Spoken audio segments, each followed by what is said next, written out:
listening to Kate of Gaia on Critical Mass Radio. The game is up. Now, it's our turn.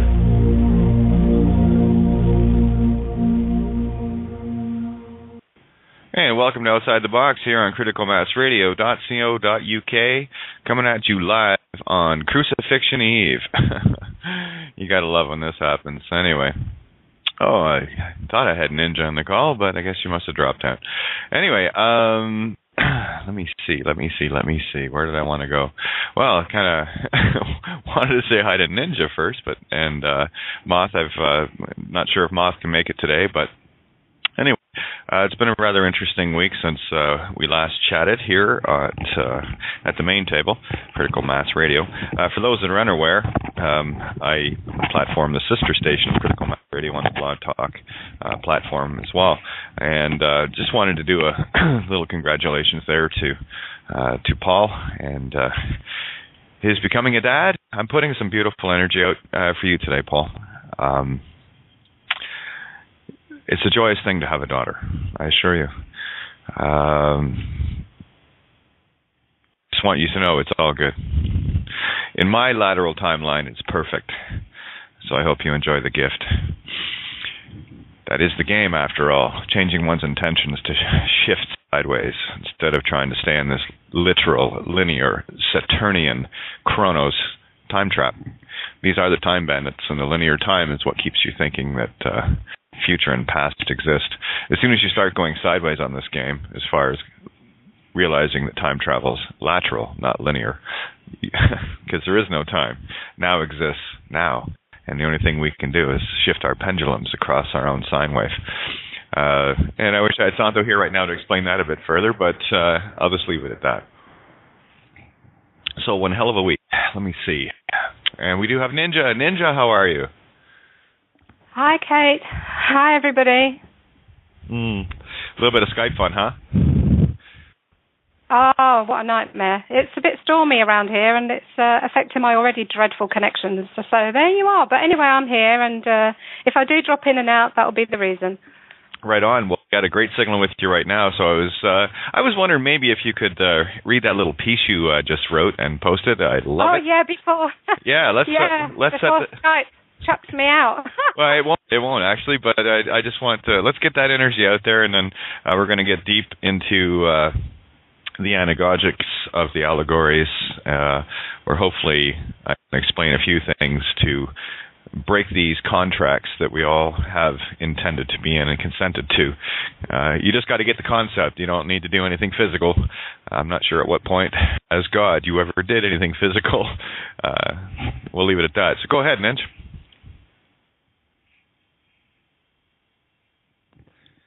Did I lose you again? Oh, no, there you go. Yeah, loop, there it goes. What are the odds? That's why I'm not going to agree with Skype being a pain in the ass, or Blog Talk, or whatever the case may be. There you are. Sort of. Okay, I can hear you now, Kate, but it's a bit sketchy, laggy and clicky and clacky, so I don't know if I'm sounding like that. No, you sound fine, so I'm going to let you carry on right now while we've got you. While we had you.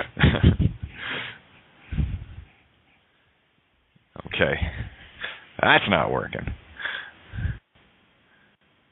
Let's just double check here. All right. Yeah, just having a bit of fun here, guys. There she is. You there, Nej?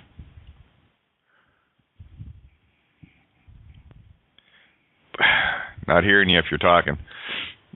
But I know you're in the call. All right. Well, let's do a quick update on what's been going on in the real world. We were talking about the system collapse and certain postulates getting put out there. And lo and behold, I did say they were going to happen today, and they did. I love watching the allegories. Stop taking things literal, people, and you'll start seeing this planet as it really is. I shared a story last night with regards to Jeff Rothschild. You might be familiar with the Rothschild name, and this is what it means to sow or harvest the seeds that you have sown. if you plant ragweed, do not expect roses, Jeff. So here's a little taste of what reality is that comes back to bite you on the ass. That which you intend out is back in the golden rule in the mirror. So that which you wish upon another, you have wished upon yourself. That's how it works. So if someone has wished you harm, let it go. They've wished it for themselves. You have no need for vengeance. And that's what has kept this game circular, thinking that we need to get even. We don't. Consciousness takes care of itself. Let it go. So here it is, Jeff Rothschild, the vice president of Facebook, no less. His house at I love the address, 400. So there's your quad, right? West, of course, Wicked Witch of the West. Port of Law, Avenue, Los Altos, the lost altitude of Spirit, California. Just a coincidence, right? Anyway, that particular location and portal was invaded during the night by an unidentified LA gang, or Law Gang, thanks to Anarcadia. He was raped by unidentified 12 African Americans, which is the allegory of the dark consuming this evil light. It's beautiful, beautiful. And it just had to be 12, right? Making the 13th warrior. Remember, Ophiuchus is one who says, I heal or I don't heal. So which one are you playing in the mirror, Jeff? Thank you for being my mirror. Anyway, he was raped by unidentified 12 African Americans. Keep in mind, guys, I would never wish this on anyone. He wished it upon himself. While I asked him how it was to help starve to death 100 million women and children for corporate profit increases. Jeff Rothschild is currently in the hospital getting anal surgical restitution. No bloody doubt. Mark Zuckerberg reportedly visited him earlier this morning and was attacked by an angry mob of anarchists. An anarchist is one who follows the key of their heart. That's the anarchy. Anu, heart, arc, the spark of life, key, which is, of course, the Greek letter, 23rd letter of the Greek alphabet, key, which is, it looks like our X, so X does mark the spot. And X, of course, is 10, which is 1 and 0, which is the I and the O, which is Io, which is the intent and the creation. 1 being the intent, or the I being the intent, and O being the ovum of creation. Just a coincidence there, too. Anyway, there's an angry mob of anarchists who were chanting that he should be raped as well. That was Mark Zuckerberg. There is a total media blackout over the subject, and instead the mainstream is reporting about a millionaire's house which was hijacked during the night in Los Angeles. No, they don't want to let people know that those that have created their own evil are actually starting to reap the harvest, and that's what it is in the Phi, Psi, Kull realms here, the physical. Phi, creation, Psi, spirit, Kull, harvest. There you go, Jeff. Mary, crucifixion. And we are shortly going to be leaving the 3 days of darkness, and tomorrow we are the newly born resurrected. Follow the allegory. Remember, it is the Christ consciousness within you that gets resurrected. The story was just an allegory. Ninja, have we got you back yet? Just double checking here. Doesn't look like it. All right. Anyway. So what I really want to focus on today, which has been the focus of last week, there are, I think, 6 new essays. One document in particular that is a send-out intended for those that still wish to harm others. It's called I Am the Witness cover letter. But if you go to cateofgaia.wordpress.com, there is a new group of essays there over the last week. So it has been a very fruitful download week, and covered things such as Phoenician spells, contracts, the who's who in loans and mortgages, how that really works, who you're cutting the deal with. The living only cut deals with the living, so the last one that touched the document after you sealed it with your own DNA, not your signature. The seal is the DNA. Remember, it's a raised seal, too, because anything you place on anything changes the dimension of it, in much the same way that if you were to take a thimble full of water and poured it into the ocean, although you could not see it, you have raised the height of the ocean worldwide. That is the effect of one drop of water, and that's what you are. And this is how we affect the consciousness. We become those drops of water where the consciousness keeps rising and rising and rising. And just because you cannot see it doesn't mean it's not happening. Like I said, you can throw a thimble full of water into a lake. Well, let's make it even easier to see. Better yet, you can take a thimbleful of water and to prove this point and pour it into a bottle cap. The level of that water has raised. Same effect on an ocean. Same effect in a universe. That's the power of the butterfly wings that you are flapping. All I'm trying to do is get you into a place where you realize this. And when you do, when you finally see who and what you truly are, the only point of consciousness in this reality that you're aware of, who else is the one? Because there's no other consciousness out there that you can prove, just the one that you are contained within, you, right? I am just an illusion. I am just one of the characters in your movie that you are listening to right now, that you created in your lateral timeline. And the fact that you are here means that we are on a timeline that is moving sideways. Congratulations, because I'm loving my timeline these days. It's pretty cool. Anyway, what was the other? A very important thing that I wrote about, the Midas touch, and how important it is to understand that you are Midas, and everything you touch turns into gold. Unfortunately, that ability to turn things into gold has been turned backwards on you. And instead of you turning things into gold for yourself, you're turning into gold for others, to milk you, of course. What are the odds of that? Apparently pretty good. Now, another beautiful story here. I like to share things in the now with people as I watch my own allegories unfold. And there was a beautiful story here. Thank you, Michael.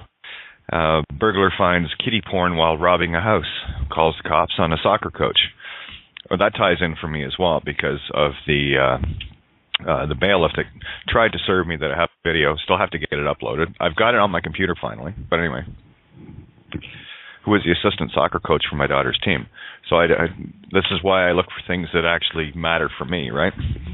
Anyway, isn't it interesting that here we have a burglar, someone who is actually, a criminal, stealing things from people. But look what happens.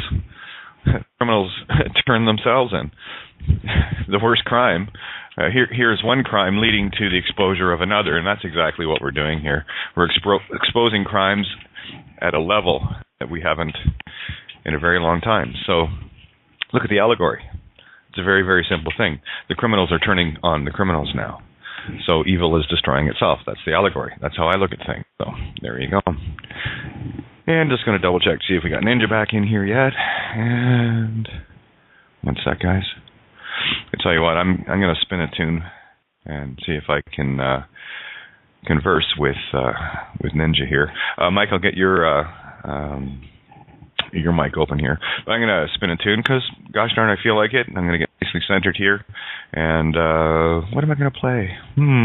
Oh, this is very fitting. Let's play this one. So I'll see you guys in 3 minutes and 32 seconds. And welcome back. I think we have Ninja in the call now. Not sure if we do. Yeah, I know. Yeah, thanks, Paul. I know Ninja's having a hard time. It's the connection where she's at. So, are you there, Ninja?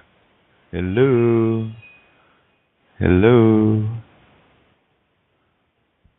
Okay. I'm not hearing you, Ninja. If I know you're in the call, I can see you there, but seems to be a problem with the call. It's still trying to get you. Can't tell through the screen, the dark screen. Anyway, well, let's get things rocking and rolling here. One of the stories that I wanted to bring up was still waiting for confirmation on it. It doesn't matter to me. For me, whatever gets put into the reality is that which I agree with or don't agree with, which I contract with and which I do not contract with. This one I can deal with. Thousands, this is in Turkey, for the 23rd. Of course, today is the end of the first day of the end of the Federal Reserve Charter, so their ship no longer has any power because their charter ran out. They only had a 100-year charter from December 23rd, 1913 to December 23rd, 2013. So the money's over. It's done. And we'll be tied to the fool that wants to even think of renewing that charter. But right now, every penny on this planet is worthless.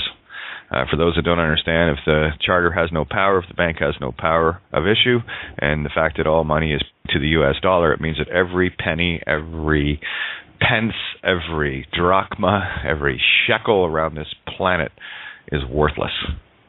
Any fiat currency is now spiritually empty, worthless, contract over.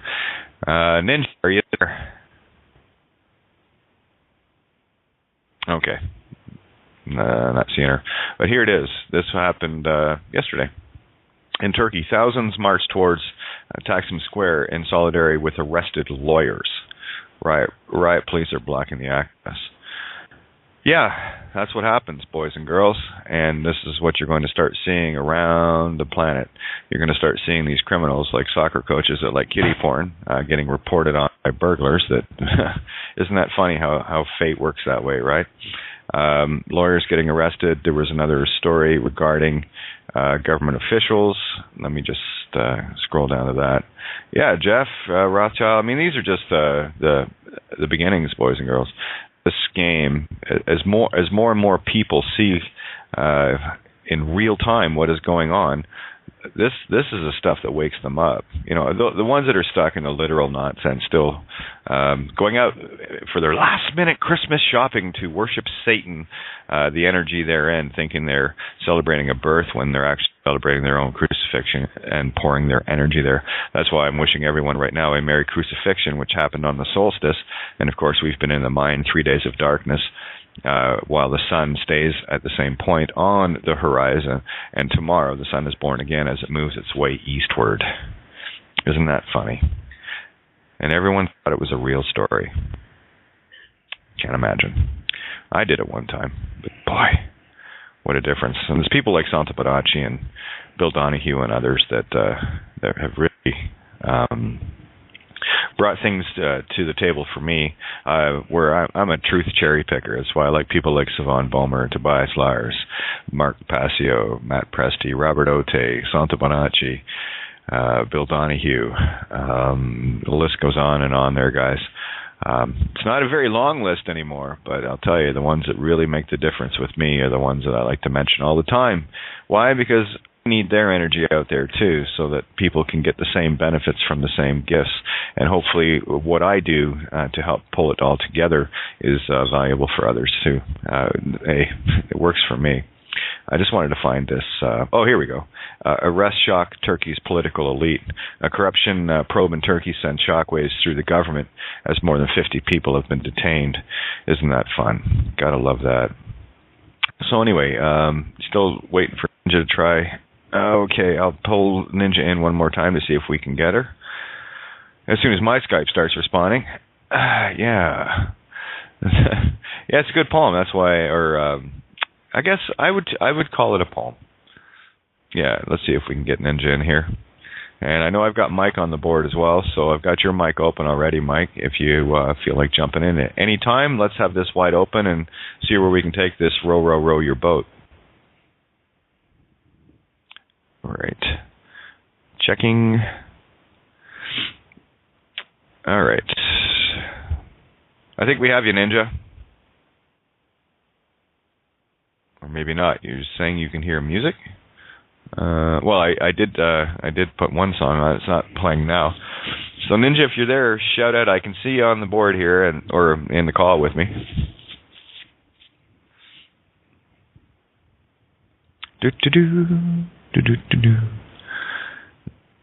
No, if you're talking, I can't hear you, hon. So there you go. Hey, morning, was that you? Mike. Hey, Mike, how are you? Yeah, excellent. I'm kind of multi-dimensional tasking right here. I'm doing my so-called job for money. Blessings, what you heard. I'm rejoicing, and so should everyone else, what you said earlier. It's finished. Isn't it great? It's done. Yes. The game's over. Look at the allegories. Change the intent to make it work for you instead of having it work for somebody else. That's all you got to do. Magical, isn't it? Totally. And I just posted on the Facebook Savon's new interview he did. I recommend everyone to have a listen to it. Resonating the truth out there, you guys, exponentially. Thank you so much. Thank all of us. Isn't it great? It's honestly, even going through the posts on Facebook, and I just got into my email. So if anyone's sent me email, I haven't replied yet. Well, I opened it up today. Of course, I've got to sort through about 500 of them. So we'll see what's going on. But I got to tell you, just the way people here. Let me share one anyway. And this These are so profound moments for me, and I'm always looking at things, especially regarding me from an exterior viewpoint, as just one point of consciousness, to see the rest of consciousness in that same mirror. So this one is for you guys as well. Remember, we're all one here, and we're all doing this together. But I just want to share with you guys the kind of energy that's out there, and this came in from Scott W., Brother Santos and Sister Kate. Just a quick note to thank you both for your efforts. I know it's not always easy. Please know your efforts are multiplying. Like you said, moths are attracted to light, and I've personally stoked the flame in 4 or 5 people, which would have never occurred in this lifetime had you not been there to awaken me. My wife did not attend church as a child, nor has our family as adults, and was long pained by a childhood experience of having a friend tell her she would be going to hell for not attending church. I did not know this had deeply affected my wife all these years, and this truth has healed an old and very deep wound for my wife, and I thank you both for that. People wonder why I do what I do and why Santos does what he does. So here we carry on. I wish to thank you mostly for allowing me to give this gift to my young children. They are blossoming with this wisdom, and I can only imagine how it will impact their lives to grow up knowing. Can you imagine how our lives would be if we'd have grown up with this? I consider you both my mentor in this incredible story. About 4 years ago, I made a commitment to myself to peel back the veil so I could know truth.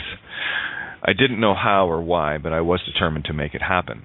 I spent countless hours following my breadcrumbs. There's no way I would be at my current place of knowing without the selfless efforts of you both.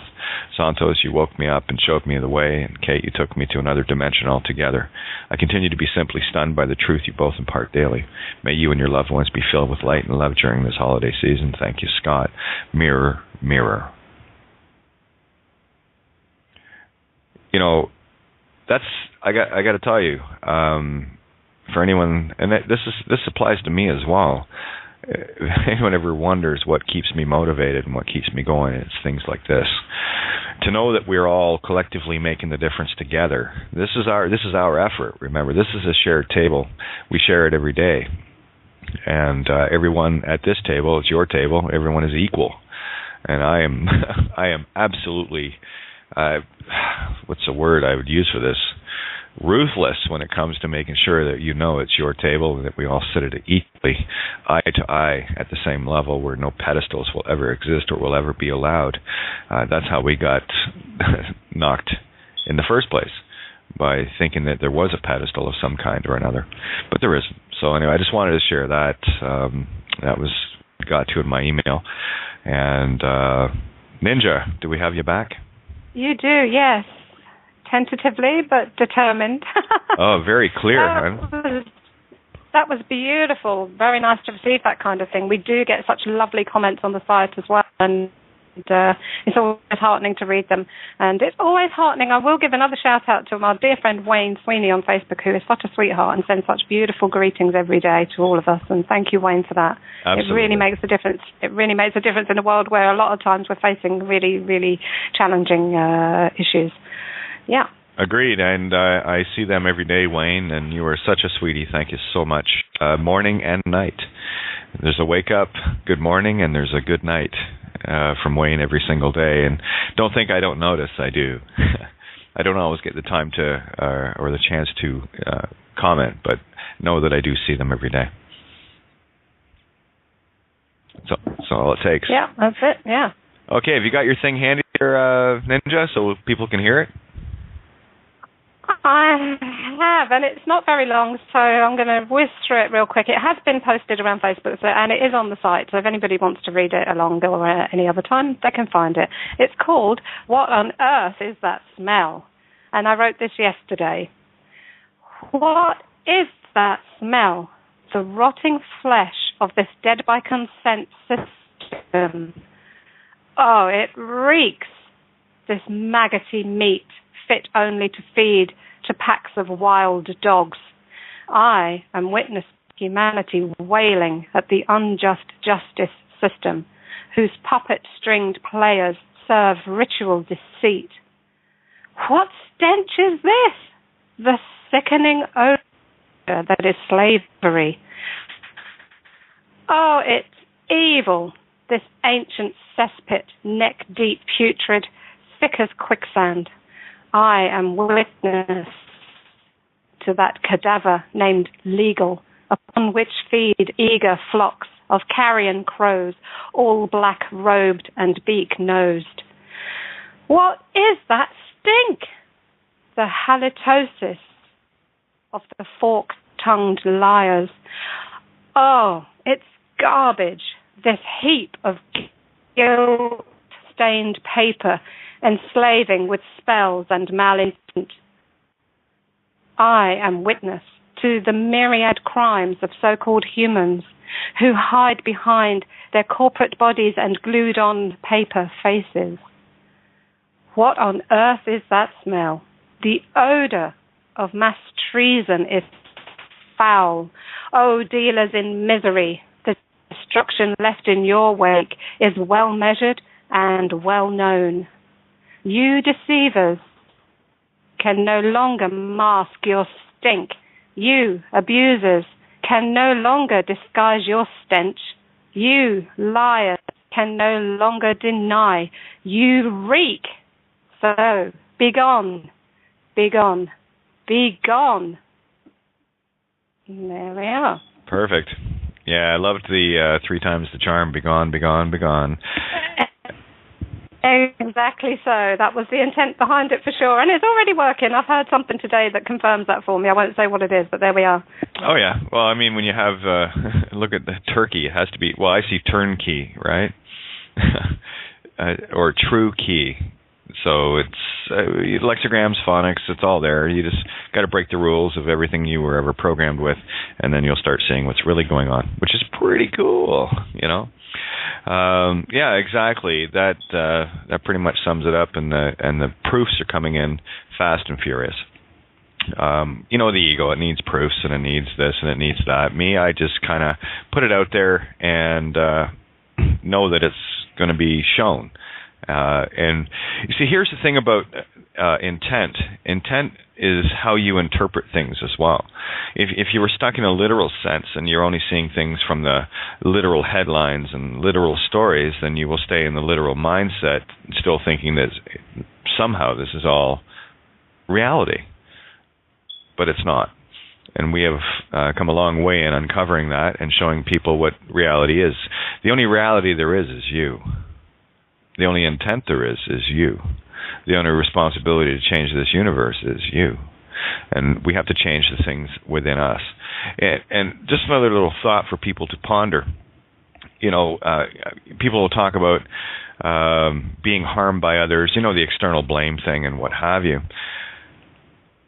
But isn't it more accurate, instead of looking at how others have harmed you, have a look at yourself from the perspective of how your actions and how you feel. This is the if thine eye should offend thee concept. If there's something that you do, a choice that you make that you do not feel good about, instead of going around and trying to blame something exterior on it, which I know the vast majority of you don't, but this is for those that may not already have this concept. When you do something that makes you feel bad or makes you feel guilty or anything else, well, there was a reason for that. Because in all regards, that wasn't the right choice, and you're just telling yourself that. So this is not about trying to affect others outside of you with feeling. It's how you start to look at yourself within and start doing the things that make you feel good, where you don't feel guilt by doing things, right? And that is the vast majority of humanity. There's only a very small portion that could never understand what I just said, could never get the notion that somehow something outside of them mattered, that anything and everything they do, it's like pedophiles, you know, and rapists and thieves and murderers, and the ones that can never take any sense of responsibility for what they're doing. Those are the ones that will never get this concept. And thankfully that we don't have much of that in our consciousness left. And what we're doing right now is wiping out these last vestiges of consciousness filth, because for me, everything in my movie is just that. It's a movie. I am the only point of consciousness that I can reference. I am the only consciousness that I am aware of and that I can prove to me because I am me. So everything outside of me is merely, and I will not call it an illusion, it's quite real. What I will call it is the co-creation of self and me experiencing myself through the perspectives of others. So I forgot where I was going there. It's just, sorry, it's just been such an overwhelming last couple of weeks as far as concepts coming in fast and furious, where I can't even get the first one done with the next one showing up. Anyway, your words there, Ninja, rip right through. And yeah, what is that smell? Yeah, I mean, it's funny, isn't it? We've been saying for a long time when we're exposed to people's offerings, one way or another, whether it's written or on the radio that we hear, we can sense their intent. You know, you and I are very sensitive that way. Many of us are now. And I said to you the other night, you can just smell them. It's like if you walk in to the room, open the fridge, and you go, wow, what the hell? You know, you just know it. You don't even need to see them. And that's the inspiration for what was written there. A part of that, the part with the glued-on paper face, that was a dream I had the night before that. And I decided to incorporate it in there. But very briefly, the dream was that I was confronting a corporate representative, one of these types that decide on who's going to have their house taken. And I was speaking to him in the dream, and I was saying to him, no, you can't do that anymore. And I was explaining to him that things have changed and they're no longer, you know, in the criminal and the whole thing. And as I was speaking to this man, he turned from confident, arrogant to confused to suddenly changing form into a child who was trying to run away from my truth. And I grabbed his arm and I said, no, you really have to listen. And I sat him in a chair as this child that he had become. And then as I was continuing to explain why he cannot do these things anymore, he turned into nothing that I could describe, really, only to say it was the size of a toy you might get in a cornflake box, you know, a little plastic thing made of white plastic, and it had a flat disc for a head. But this flat disc had a face stuck on it like a little round label, and this face was cartoon in black and blue, dark blue, and it was screaming kind of cartoon face with a tear. And that's where I got the line from, you know, the stuck on, glued on faces, because paper faces, because corporations are just glued on paper faces. They don't exist. They're only on paper. Everything they put out is paper, and it goes from there, you know. So that's the reason for that line. Sorry, just had to hit my mute there. Anyway, okay. Absolutely.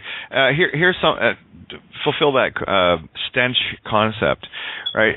Have you ever went to the fridge and there was something in there that went off, and the whole fridge smells of it? And let's say it could be just one. Let's say there was an egg that fell in the back of the fridge that you couldn't see, and that egg over time got rotten. And you open the fridge up, and everything is fresh and beautiful in there, except when you open it up, this stench has permeated all of the, you know, the food or the fridge itself. And the first thing you would do, well, most of society is quite content to have that egg and not bother cleaning it up. Me, I like to clean out my fridge because I don't like everything else getting spoiled by it. So what I see in the allegory of what you have written there is that stench that has permeated. What we have discovered now is where that rotten egg is, and we're now cleaning it up to get it out of there so that the rest of the food doesn't get spoiled all the time. And what do you do with that rotten egg? Do you keep it, or do you just throw it in the garbage? Yeah, you get rid of that as fast as possible. Right, so that's the point of consciousness that we're taking out of our fridge, our allegorical fridge, that we're scraping clean, and we're throwing it in the garbage. This is why, I've come the full circle on what I was going to say.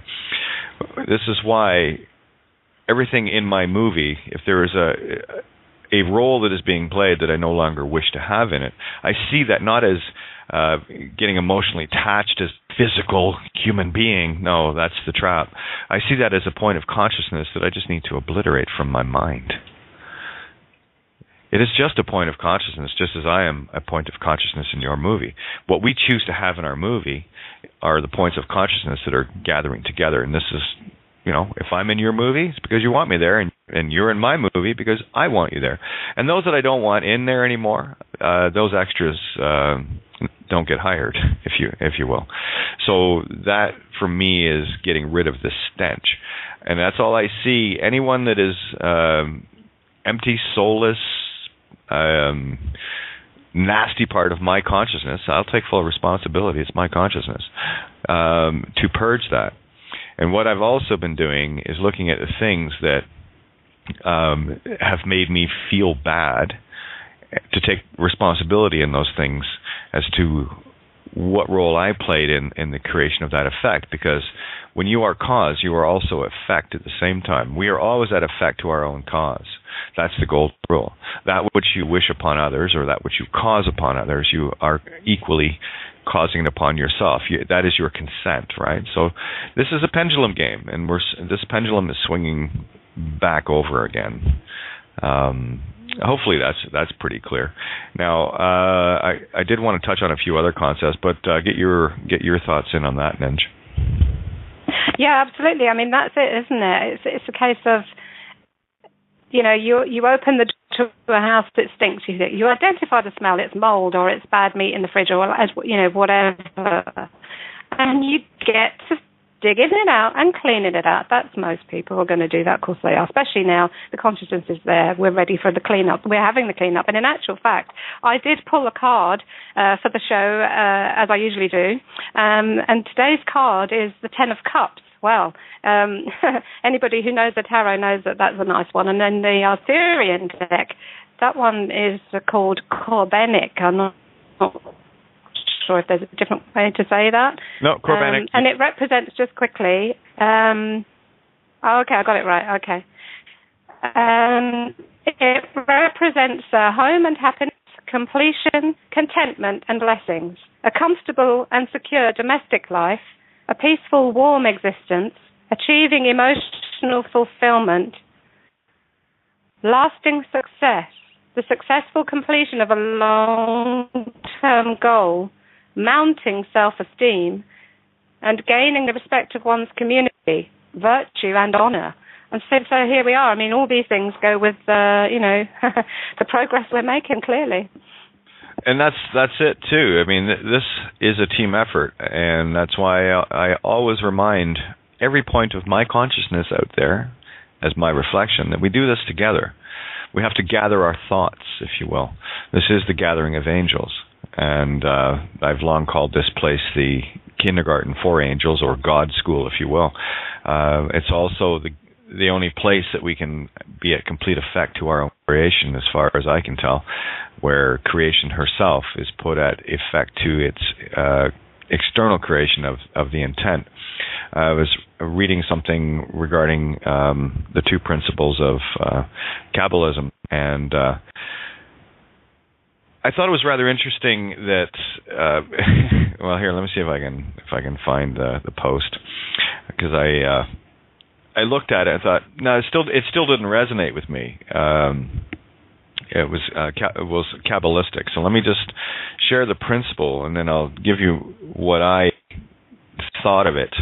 And by the way, abracadabra is actually a Hebrew phrase meaning I create what I speak. So when you make a wish, you might want to say abracadabra, right? And that's too cool. Well, yeah. Look what Santo's been talking about with the labra and the Abraham, right? And of course, Ka, Ab-Ra, since Ra, Ka, which is spirit. I always see Da as the intent, masculine, and then there's the Bra, or Abraham again. So there's no coincidences in the phonics, boys and girls. It just isn't. I know this, but then that's where I live. And great post, by the way, Dana. I got to tell you, my Facebook is just riddled with beautiful posts. Yeah, be the beacon indeed. You got to be the lighthouse here. I love this other one from Oz. Thank you, Oz. We're coming for you, Jeff Rothschild, the pissed off anarchist, and it's a picture with thousands upon thousands of people. It's just, need a wider angle lens on that one. I'm sure it's a whole lot bigger. Whether that story is true or not, Kate, it's irrelevant.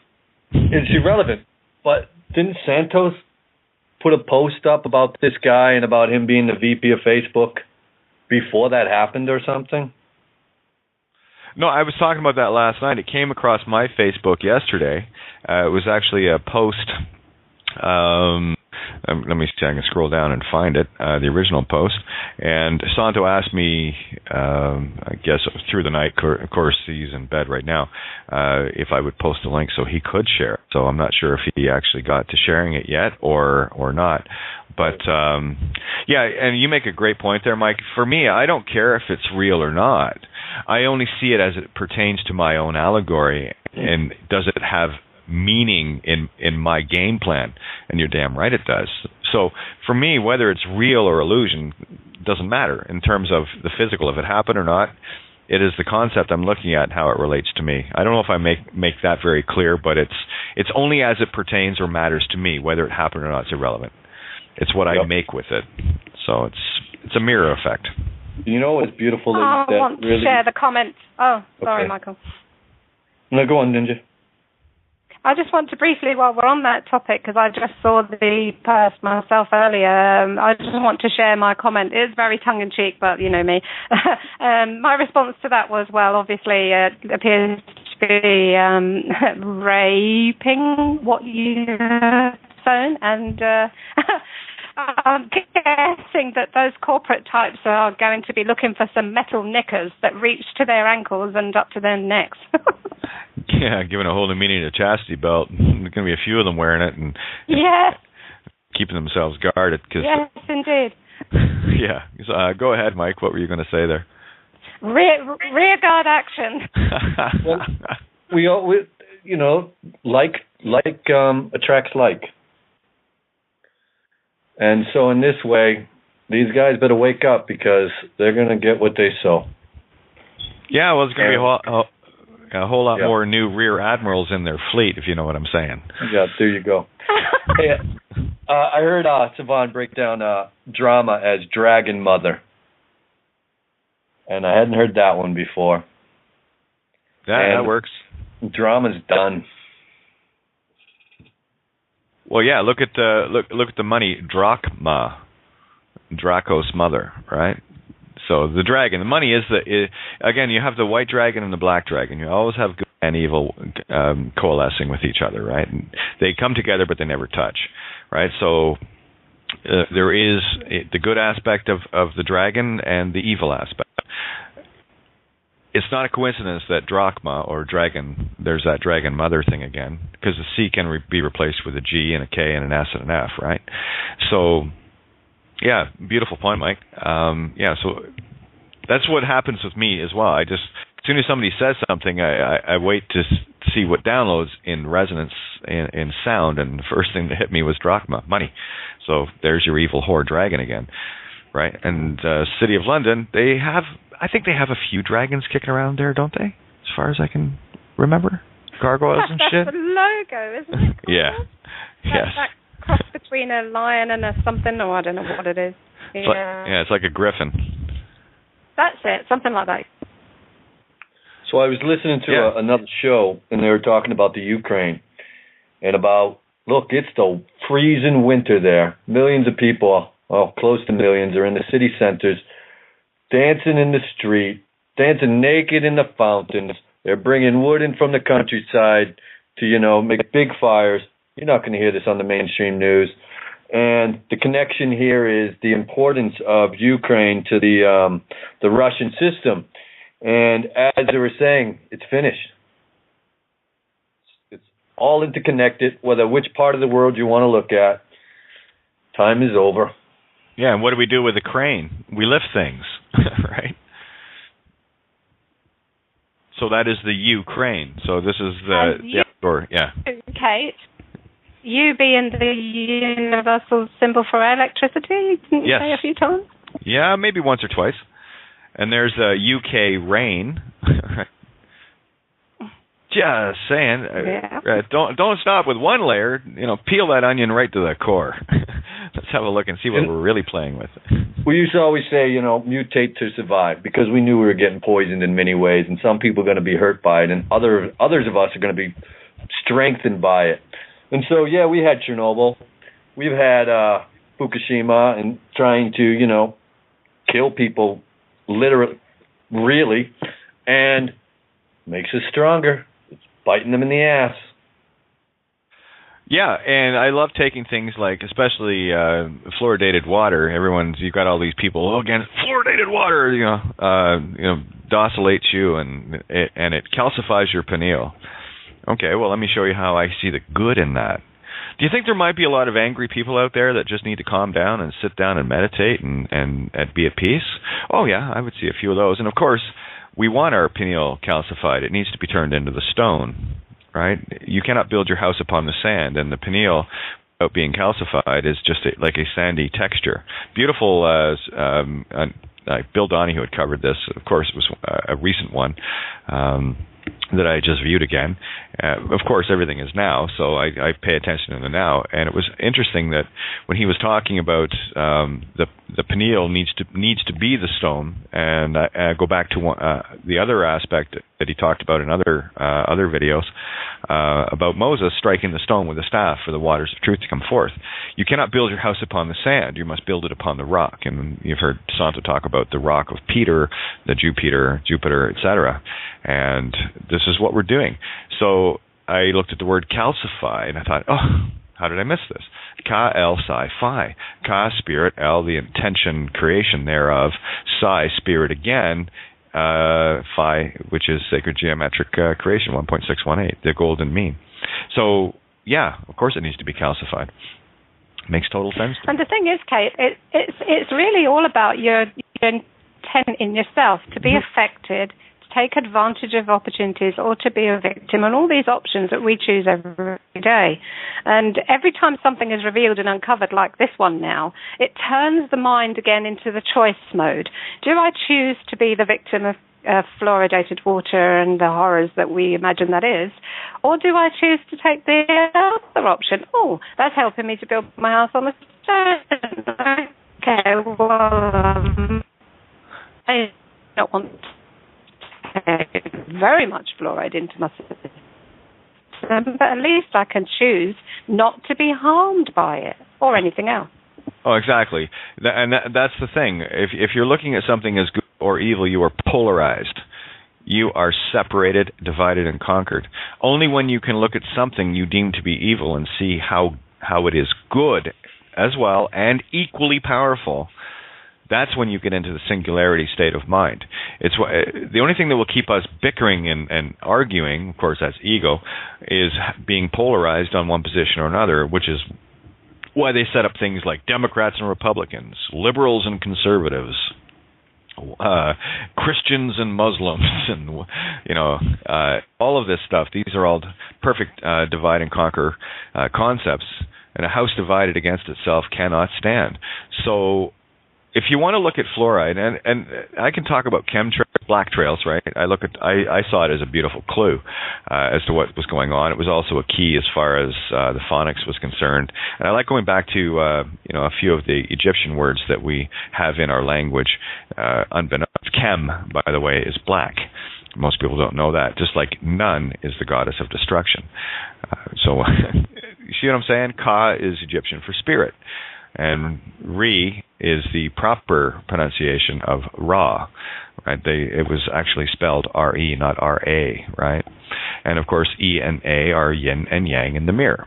So when we stand back and stop being polarized in the perspectives we look at things, when we start looking at it from a neutral observer's position only, without emotional attachment, emotional means you're not going anywhere.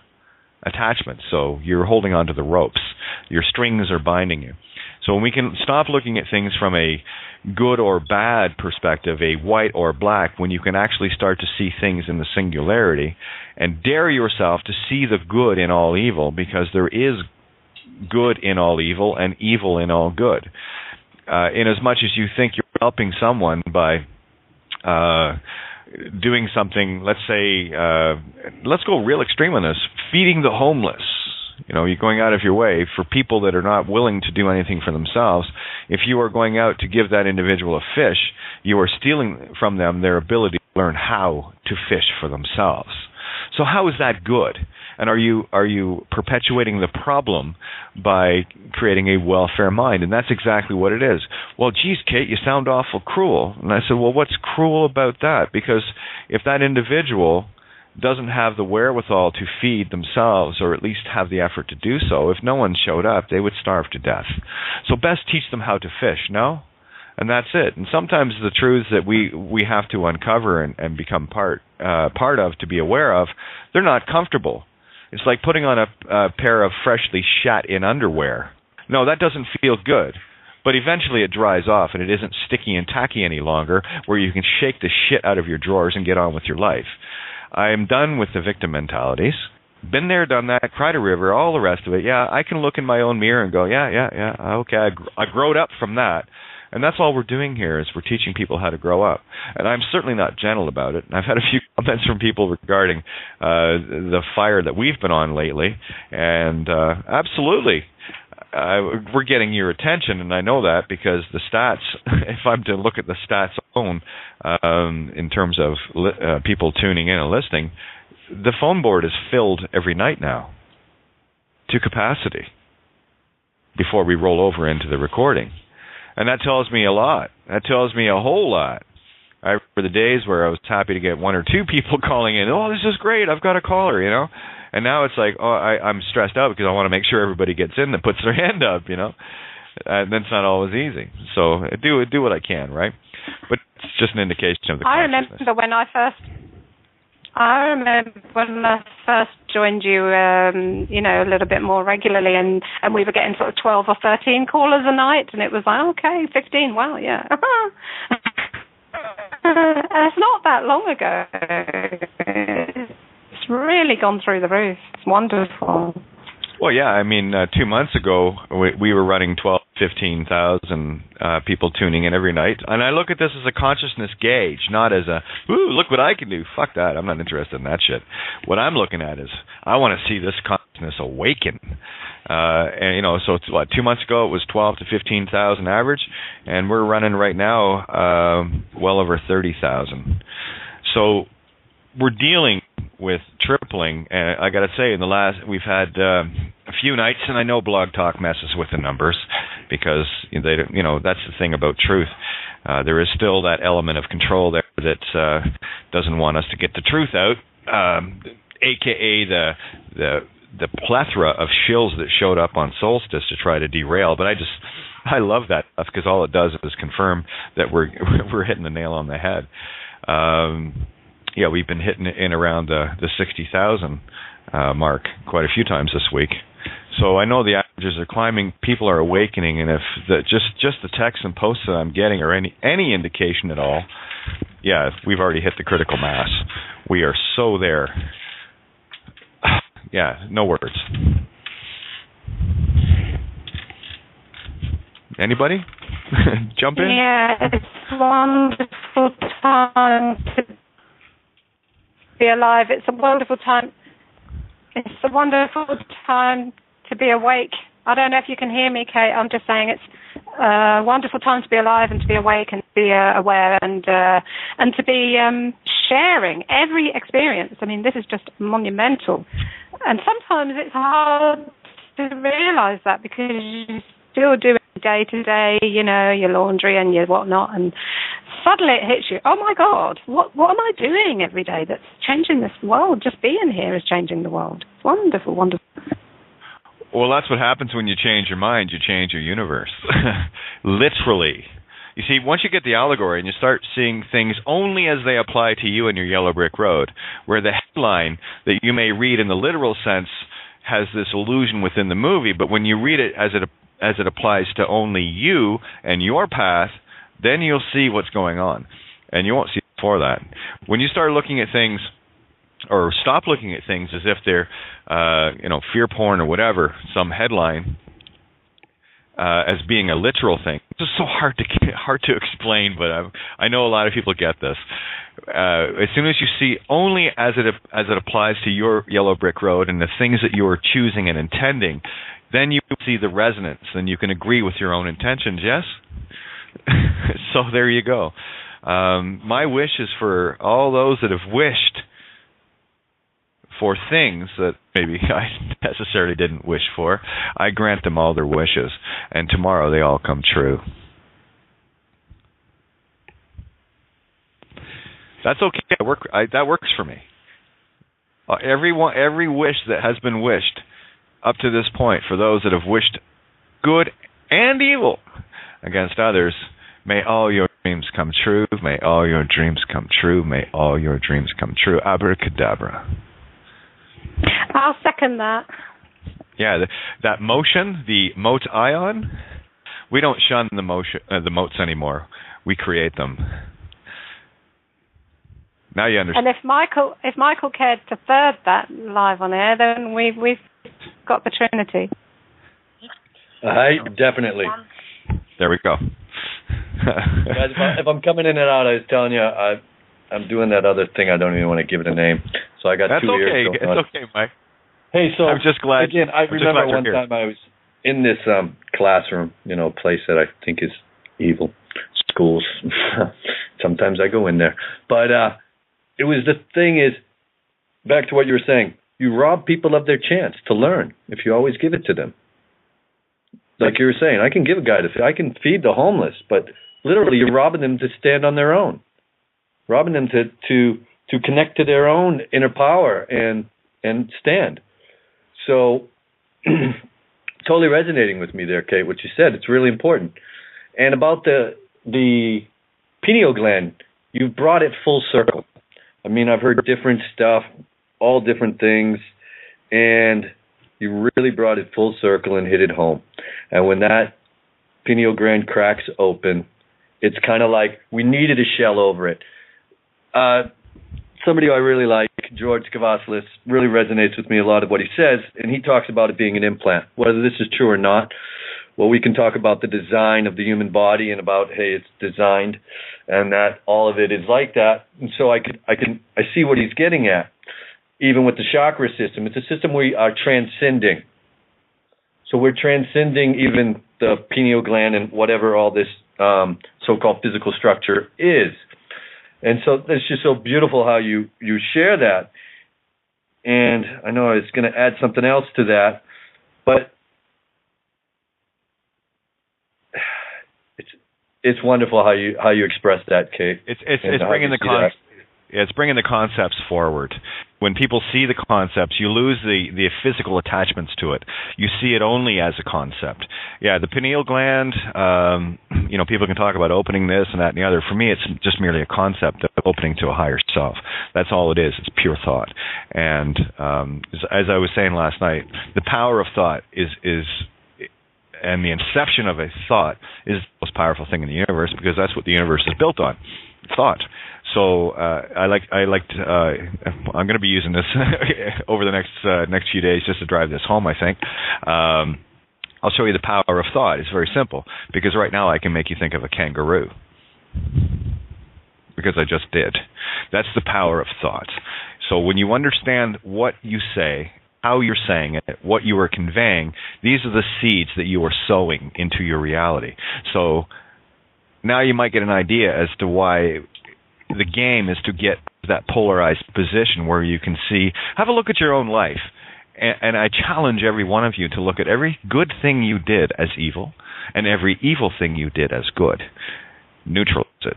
And when you can see the harm you've created by being so good to others, and the good you have created by being evil to others, then you will understand the polarity of the neutral zone, the singularity of the neutral zone, and you will not be polarized. And you can accept creation for what it is. It is completely unconditional, without limits, without rules, without anything. And we simply have this game to play with the notion that somehow there are rules. I put in one of my essays, I think it was in the Midas Touch one, here we are as children growing up, looking forward to the day when we can be adults. We don't have to follow rules. We can stay up late and we can go to bed when we want, only to find ourselves back in the same game with different, adults telling us what to do. And these adults that are telling us what to do are the most childlike of us all in terms of maturity and how they're doing things. It's all backwards. This whole place is backwards. You're here on the outside of the mirror. Let's step through the looking glass and have a look at it for real for once. Dare to take that red pill. Dare to take that potion. These allegories and concepts have been shared with our consciousness throughout time are there for a reason. And people, you've probably asked yourself this, how did they know that then? They didn't. but consciousness does. And whether you are aware of it, consciousness is only that which you are aware of.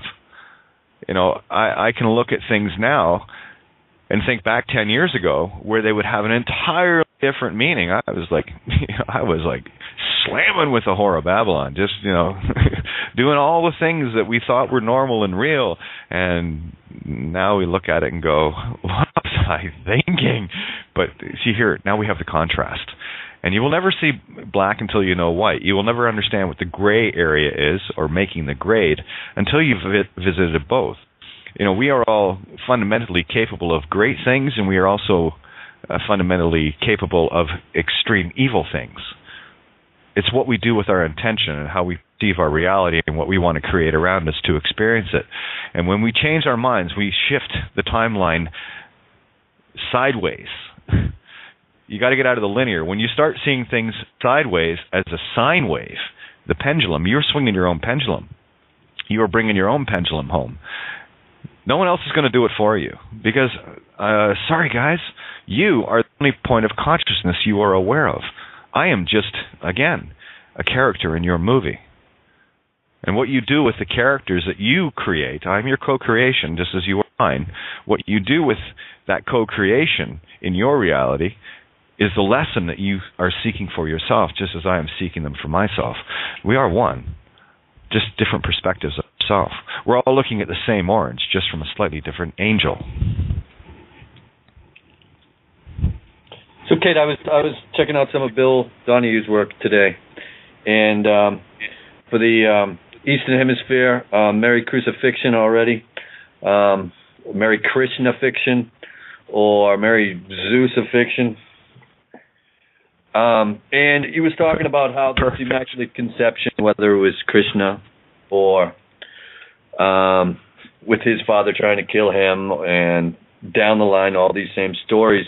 And he was talking about, maybe you can give us more, speak it clear about the carnal king trying to kill the child. And that was the basis of the story. The child died. Yeah. Absolutely. You talk about King Herod, who sent forth the decree to kill all children, right? Because that again is the Kronos story of Kronos trying to kill the children because the children were going to be the ones to dethrone him. So that is, for me, the representation of the ego. There was something else I wanted to bring into this too, because it was critical. Yeah, all the stories, the Krishna, Muhammad, they're all Jesus. They're all the same story, just told from a slightly different perspective, with slightly different emotions attached to keep people divided and conquered. The end of the Matrix. For those I would recommend if you're gonna watch the Matrix trilogy again, I would urge you to watch. Mark Passio did a beautiful breakdown on all three of them, and why the third one wasn't as popular as the first one. It was dramatically less popular because it was the part where the responsibility and the true knowledge was being shown that most people weren't quite ready or willing to confront, most points of our consciousness. And at the very end of the movie, Neo cut a deal with the machines. And Neo had said to the machine, well, if you think I'm wrong, then you can kill me right now, and no worries. But what Neo was going to be doing inside the Matrix was taking on Smith, who was part of the machine Matrix that had become self-actualized and was capable of destroying not only the machine, but humanity as well, the child and the king, if you will. So what happened there was the machine, or the Matrix, could not control its own creation because the machine was the created. And that's exactly what we're dealing with here. Creation cannot control that which created it. And that's what creation, or as we see this physical realm, those that are still stuck in this paradigm, what they're trying to do. They're trying to control the cause with the effect. And you cannot. That just cannot happen. And what eventually happened at the end of the movie was Neo got into the fight with Mr. Smith, Mr. Anderson and Mr. Smith, right? And what happened then was Neo destroyed Smith. the light exploded from within all of these to destroy that virus that actually helped the machine. So at that point, the Matrix realized, or the machine, there's no real good way to describe it, the mind of the machine, what it did was it showed the machine that its own aberrated creation within itself could destroy it. And that's what showed who was the slave and who was the real master. That's when the machines all left. The war was over. And that's what we're in right now. The war's over. Pretty simple. Merry crucifixion. Remember, we got crucified on the solstice, the winter solstice, and we're in our darkness right now. Now that we understand what it is, and come tomorrow, there's our resurrection, right? That is the reborn consciousness.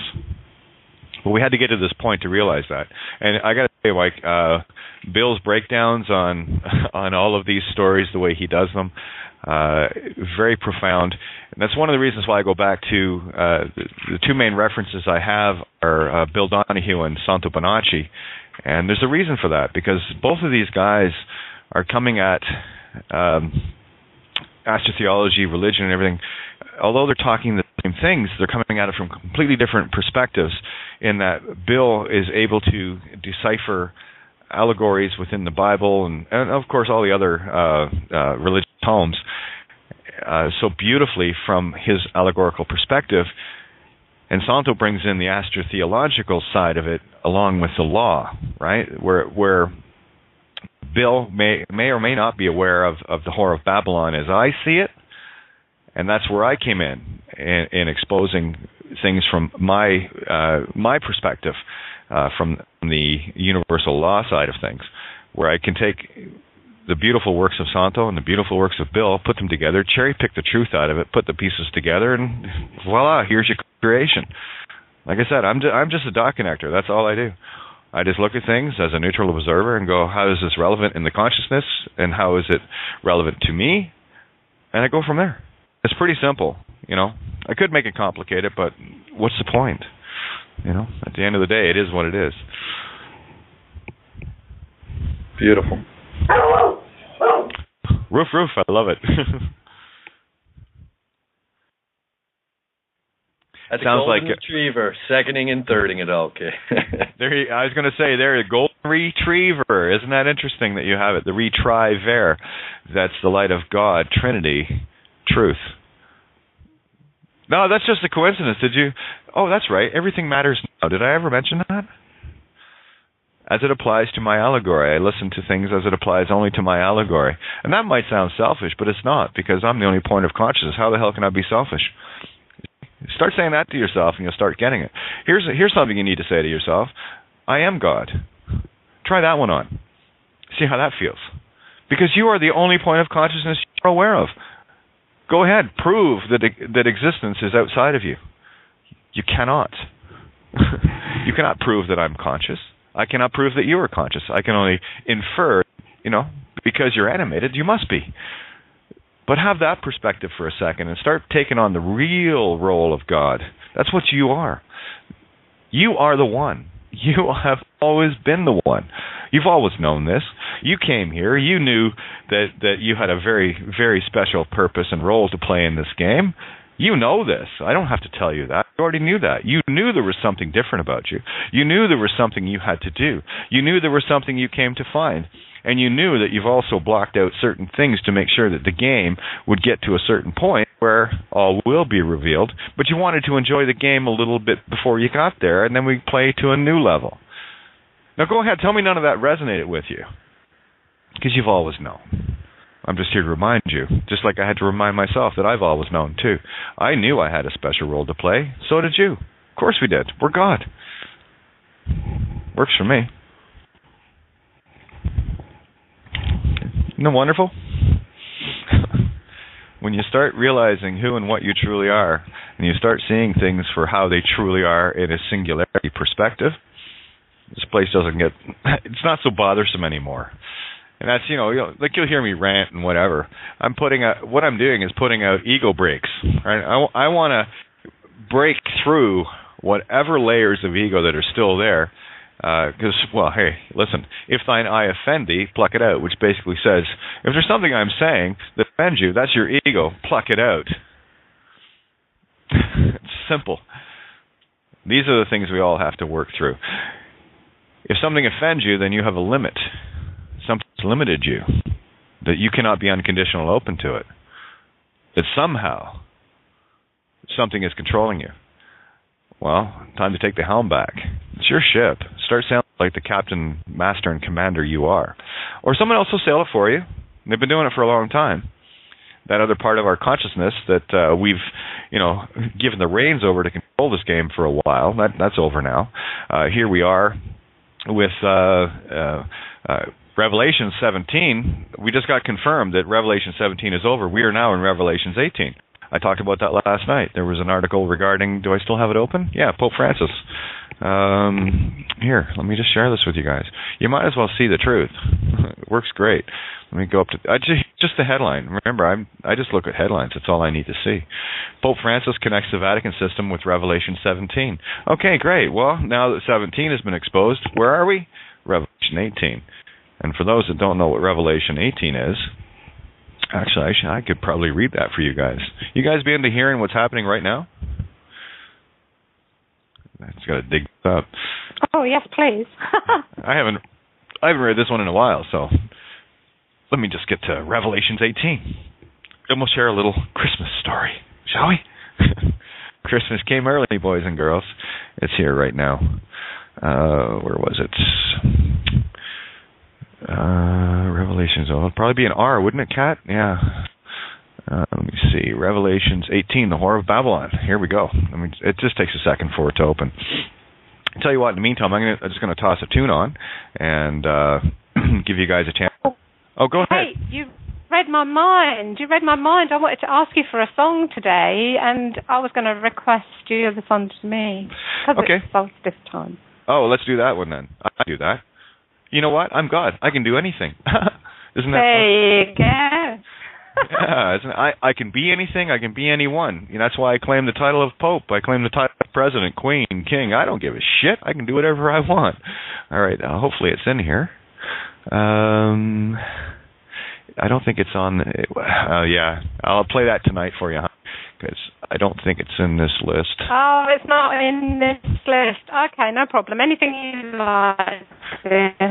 Well, might as well be saying bye, you, lullaby. There we go. So, see you guys back in 3 minutes and 30 seconds. So, welcome home. Just like that.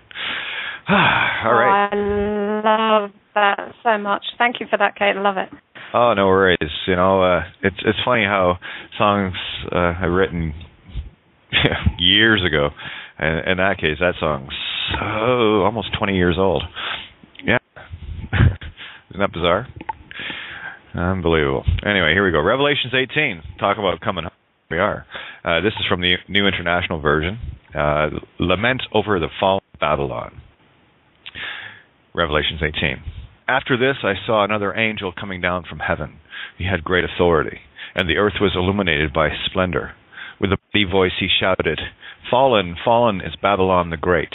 She has become a dwelling for demons, and a haunt for every impure spirit, a haunt for every unclean bird, a haunt for every unclean, detestable animal.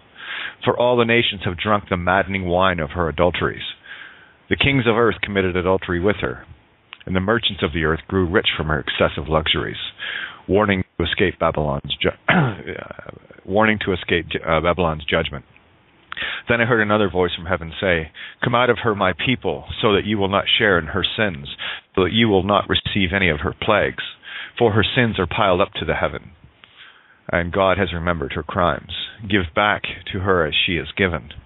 Pay her back double for what she has done. Pour her a double portion from her own cup,' golden rule. 'Give her as much torment and grief as the glory and luxury she gave herself. In her heart she boasts, I sit enthroned as queen. I am not a widow. I will never mourn. Therefore in one day her plagues will overtake her, death, mourning, and famine.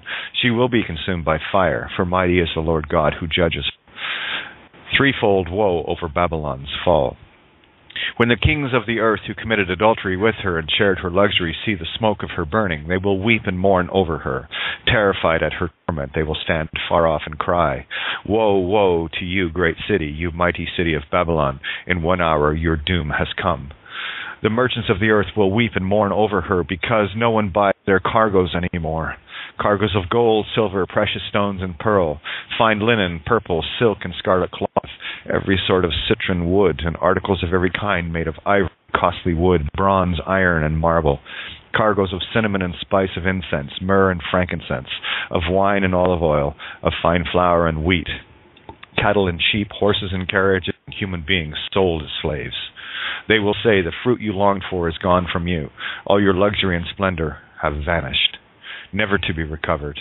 The merchants who sold these things and gained their wealth from her will stand far off, terrified at her torment. They will weep and mourn and cry out, "Woe, woe to you, great city, dressed in fine linen, purple and scarlet, and glittering with gold, precious stones and pearls. In 1 hour such great wealth has been brought to ruin. Every sea captain and all who travel by ship, the sailors and all who earn their living from the sea will stand far off. When they see the smoke of her burning, they will exclaim, 'Was there ever a city like this great city?' They will throw dust on their heads and with weeping and mourning cry out, 'Woe, woe to you, great city, where all who had ships on the sea became rich through her wealth. In 1 hour she has been brought to ruin. Rejoice over her, you heavens. Rejoice, you people of God. Rejoice, apostles and prophets, for God has judged her with the judgment she imposed on you, the finality of Babylon's doom.' Then a mighty angel picked up a boulder the size of a large millstone and threw it into the sea and said, 'With such violence the great city of Babylon will be thrown down, and never to be found again. The music of harpists and musicians, pipers and trumpeters will never be heard in you again. No worker of any trade will ever be found in you again. The sound of a millstone will never be heard in you again. The light of a lamp will never shine in you again. The voice of bridegroom and bride will never be heard in you again. Your merchants were the world's important people. By your magic spell all the nations were led astray. In her was found the blood of prophets and of God's holy people, of all who have been slaughtered on the earth.'" That should pretty much cover it. The whore of Babylon, commerce, that which you serve. The queen that you serve is commerce. The mark of the beast is your name. Time to get out of Babylon. Isn't it interesting that Phoenician means purple people? Just a thought. Just wanted to share that. Any comments on the whore falling? Fell? Done? Bye-bye? Good riddance. That's really, really, really interesting. Yeah, good riddance. And it's interesting to hear that read out and knowing how we now see things. It's amazing to listen to that and have the images and the pictures and the layers in the mind. Very, very, very interesting. Yeah, glad about that. Well, yeah, and that is the interpretation, you see. This system wants to be the ones to interpret the law. They will always tell you in their courts that the law is about interpretation. Well, which laws? The man-made or the immutable universal, which I choose to stand under and stand in? Because these were the laws that made sure that we would never screw ourselves completely, so I'm kind of cool with that. And if but one shall awaken, you are the one. And the fact that you're listening right now and sitting at this table means that you are the one. Time to act like it. Yes? Just saying? Maybe? Perchance? Yeah. The whore of Babylon, she has fallen. Done. Revelations 18, we are there. Works for me. I do have one thing I would like to share with you guys. I've got lots of stuff I love sharing, but I wanted to read this last night, so I want to share it today. We've got 15 minutes, so I want to share this. By the way, if anyone wants to jump in, and Mike, thank you. You're always there, and I love the fact that you are. You just bring such a beautiful piece to this table. Thank you for that. Thank you. Yeah, for those that want to jump in, hit 1 on your phone or open your dial pad on Skype and hit 1 as well. And obviously everybody knows how to call in here because people call in, so there we go. And now I want to read I Am the Witness cover letter. This needs to go out today. In intent, for people who can get it and understand what it means, you'll see the power of what I'm talking about. And today, more than any other day, this means so much. So pay attention to the words that are being said and the concepts contained within. I am the witness motu proprio toto genere. Any and all words, letters, numbers, sigils, etc., et al. Contained in this document are of my own interpretation phonetically, only where no presumption shall be made visually, sonically, otherwise except by, of, from, for me alone. Inasmuch as any and all things legal are, in fact, not reality, under, of, for, by Roman civil or Phoenician law, any and all attempts past, present, future to entice, seduce, coerce, aid, abet, deceive, procure, threaten, force, etc., et al., me, the living witness, motu proprio, toto genere, was, is, will be deemed high treason against creation itself, commonly inferred as God.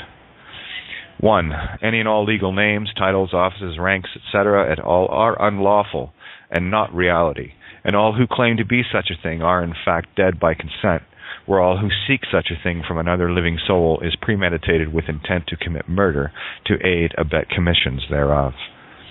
2. Any and all spoken with voice, written via spelling and or via any all means of contact communications are, in fact, prima facie evidence of intent to commit fraud, high treason, enticement to slavery, mail fraud, etc., et al., by any and all that do so willfully, knowingly, unknowingly, by commission or omission, where ignorance of truth cannot, shall not, will not be proclaimed as a defense. 3. Any and all use or claim, action of a legal name status, persona, via writing, speaking, acting in the role of, is fraud, false personation, impersonation, with intent to deceive, etc., where any and all claims to the contrary are silent, inasmuch as the dead by consent has no voice. 4. Any and all physical, spiritual connections created at any all registration offices, officers, was, is, and will be deemed fraud with intent, where the birth certificate is prima facie evidences of such intent, inasmuch as it exists, where the owners, creators, perpetrators in its continuance are by commission, omission, knowingly, unknowingly, aiding, abetting, coercing, forcing, enticing, seducing any and all living beings into suicide via intent to commit premeditated murder, to procure living energy for the lifetime of any and all souls connected to this fraud. Let it be known that any and all crimes, criminals, associating with the legal name or names, titles, offices, officers, Crown Corporation Association, etc., et al., and the assuming, presuming, forcing, coercing, seducing, threatening of another, etc., et al., by, for, of associating any and all who proclaim, claim, make known verbally, written, and or any all means of communicating this fact, are doing so with intent to commit any and all crimes listed in any and all statutes, acts, legislation they are bound to by willful oaths. In layman's terms, everyone who claims to be party to any and all things legal are in fact fiction and dead by your own consent, where I am the living, lawful witness to these crimes perpetrated against humanity, mankind worldwide. The assumption and presumption of this fictional realm is based solely in Phoenician law, where sound is the master of all creation. While you may or may not be aware, the fact that you are using any all legal identification has you fully liable and responsible as an accused versus a living witness, where you bear false witness against your fellow beings. You are under spiritual contract via the fraudulent birth certificate, where the seal is placed upon touching any and all documents depositing DNA, where you and your parents and children are bound by that self-same DNA. The GIFT, gift, known as the given name, is the gamete interfallopian transfer, or the inception of life itself, where all human life begins as female. Thus, the true meaning of register, which is regis, to rule, and stir, divine feminine creation itself, whereupon a debt bond is created, placing everyone in slavery as a result. The debt bond value is set based upon how you and your children are graded, or gray dead, where the more money you have, the more debt your children get bound in legally. Legal is not lawful, where the maxim of law that states legality is not reality should suffice, even for the most retarded of you reading this. Yes, you are not only enslaved physically and spiritually, but your children are too.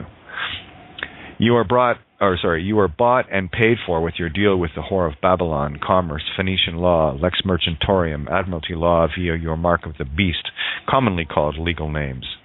I pity you, I really do, because you are lost at sea, literally, allegorically, anagogically, and spiritually, inasmuch as your paycheck or money is the very price of your soul you settle on every day. The more you worship money and worship gathering it, the more you are spiritually enslaved, bought and paid for, since this is your contract with the darkest principalities.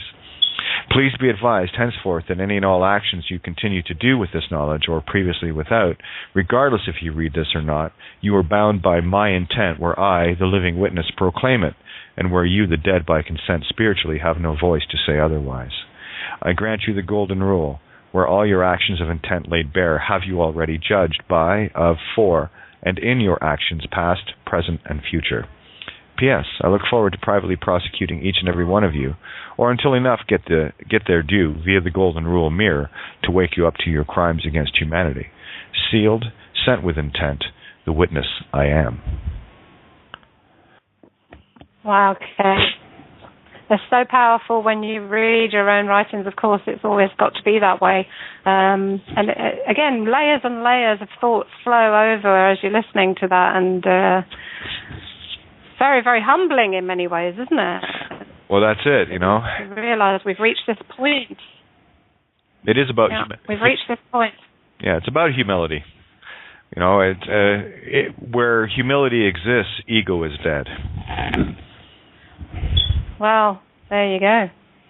I've actually got a bit of a lump in my throat because it's such a wonderful time, as I said earlier, to be alive even, but then to be interacting with beings of the stature and the heart that we are interacting with day in, day out. And speaking of that, I would like to say, I know we normally do a shout-out, and I want to make this a little bit extra special because I want to really talk about Paul Giovanni for a moment, and just to say not only about the being who created this platform for us to use and what that meant to the world, that in itself is enough.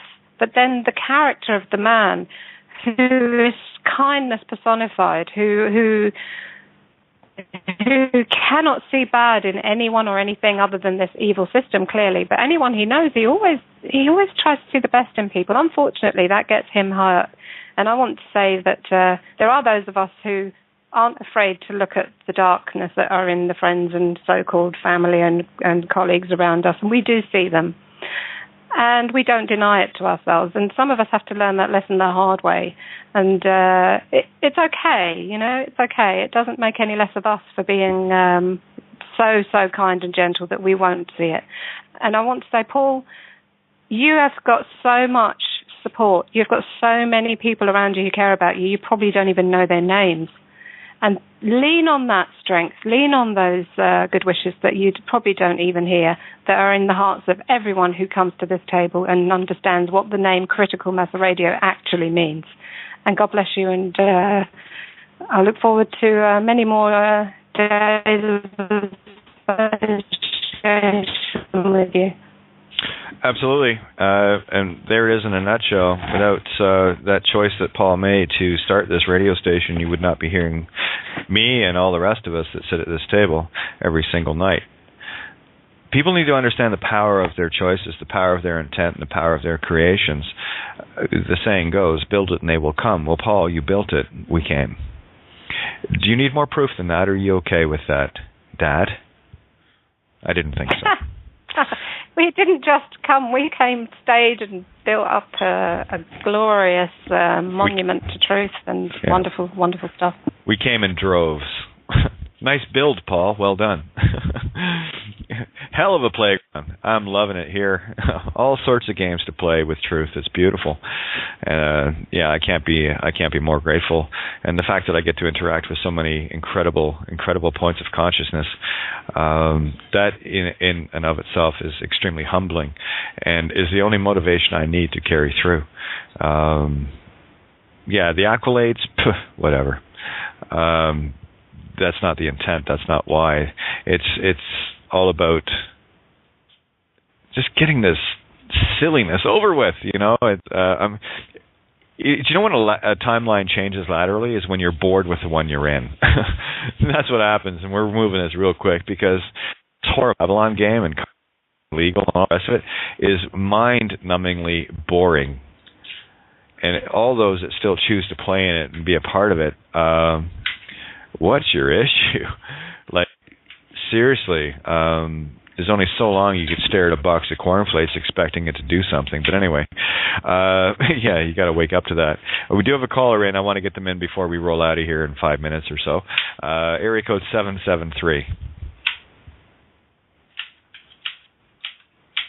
Hello, caller, 773.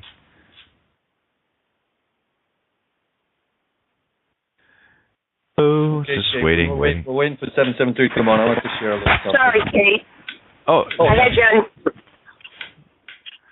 That's okay. Go ahead, guys. Hey, I just wanted to say, every time you read that, it just gets better and better.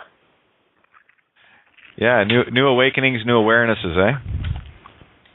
Absolutely. Yeah, it goes without saying. It really does. And Mike, you wanted to jump in there too, so we might as well finish off with you guys. Yeah, so what I was going to share was, I've had my experience in, whether you want to call it psychedelia or working with entheogens. And one of the things we always said, guys, when you do these things, your fears are going to come up. And what I noticed was this is not just pertain to this. This is pertain to life in general. And people would very benefit whether they meditate, sit quietly, because this is coming and it's going to happen sooner or later. And the sooner you do this, the better it will be. Because what I'm saying is, face your fear and start laughing. Because your greatest fear, you create it yourself. And as soon as we do this, the laughter will flow. Absolutely. It's a comedy. We've been living in the drama and the adventure and the science fiction and all the rest of that crap for too long. At the end of the day, this movie is just a comedy.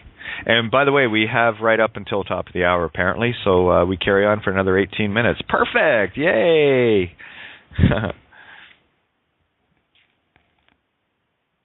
Am I the only one excited about that? Okay, fine. I was unmuting myself. Yeah, yippee. Right on. Thank you, Paul. Paul just let me know, so that's perfect. Thanks, Dad. Excellent. I'm going to start calling him Dad now. Right on. Baby girl, don't worry, my friend. All is well. All is perfect. Watch this lateral timeline shift. People will wake up to their own shortcomings and realize there's more to life than Babylonian whore selfishness. I think that's what we're discovering, isn't it? Yeah. There's something to that effect anyway. So jump in, guys. I've yabbered enough.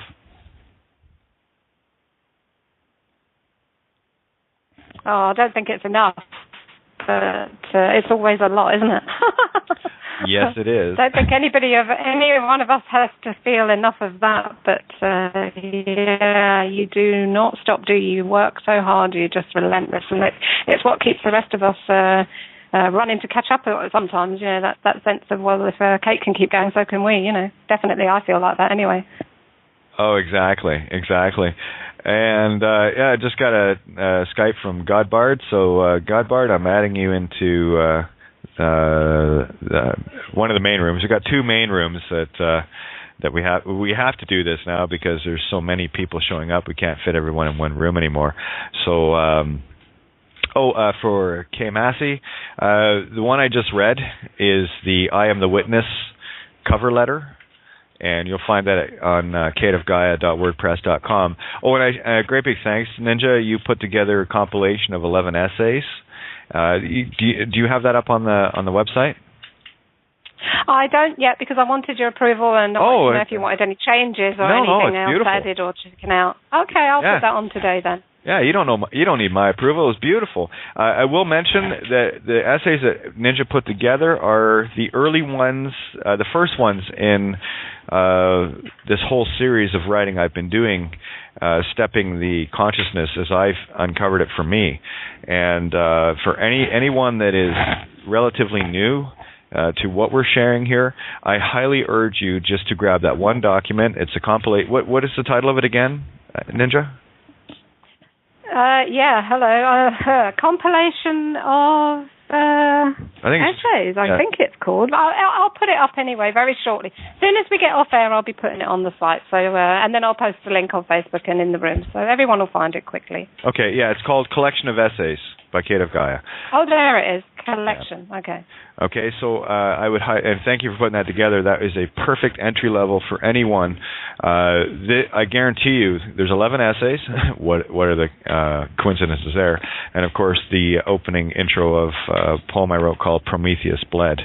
And I guarantee you read, if you're still new as to these allegoric and anagogic ways that we're looking at things, that will be a trampoline springboard that will get you into these realms very quickly. I got to say, the early ones probably have some of the biggest epiphanies I've had in them, the most profound ones. And what we're dealing with now are more of the subtleties of the hidden that we're pulling out as a result of these. So I highly urge people to even just grab that one document or the collection of essays, sit down and read and enjoy the adventure, because I guarantee you will be on an adventure with it, without question. Just sharing my adventure, that was all. And as I uncovered things. So thank you for doing that, Ninja. Greatly appreciate it.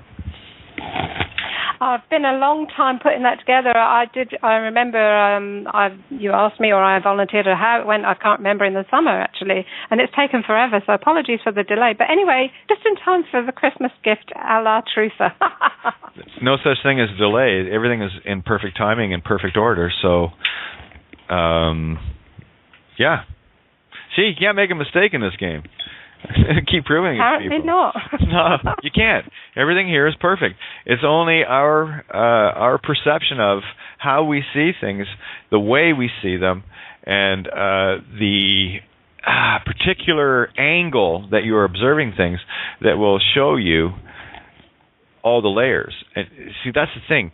In order to understand that the Earth is rotating in two different directions, you've got to kind of get north and south on this, right? Because if you're looking down from the North Pole as we visualize the Earth spinning counterclockwise, you'll look down and it's spinning counterclockwise from the north. But the instant you decide to change your polarity to the complete and utter opposite and look up from the south, you will notice immediately that the Earth is actually turning clockwise from that perspective. So for me, the only reality is my intent and the perspective, which I share that intent or put it out or observe things. You see, you're not going to see the whole picture until you start moving yourself around it. That's what motion is. And the only way you can move around things is with unconditional love, because that's the only motion in the universe.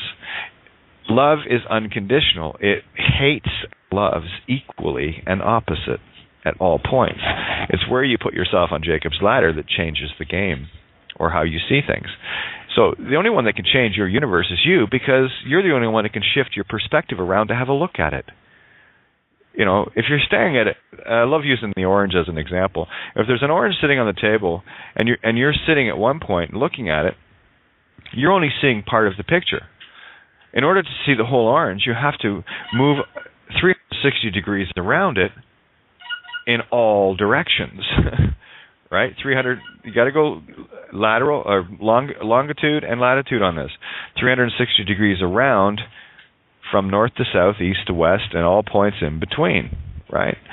That's how you start observing things, and that's for me. That's how I do things. I'll look at it from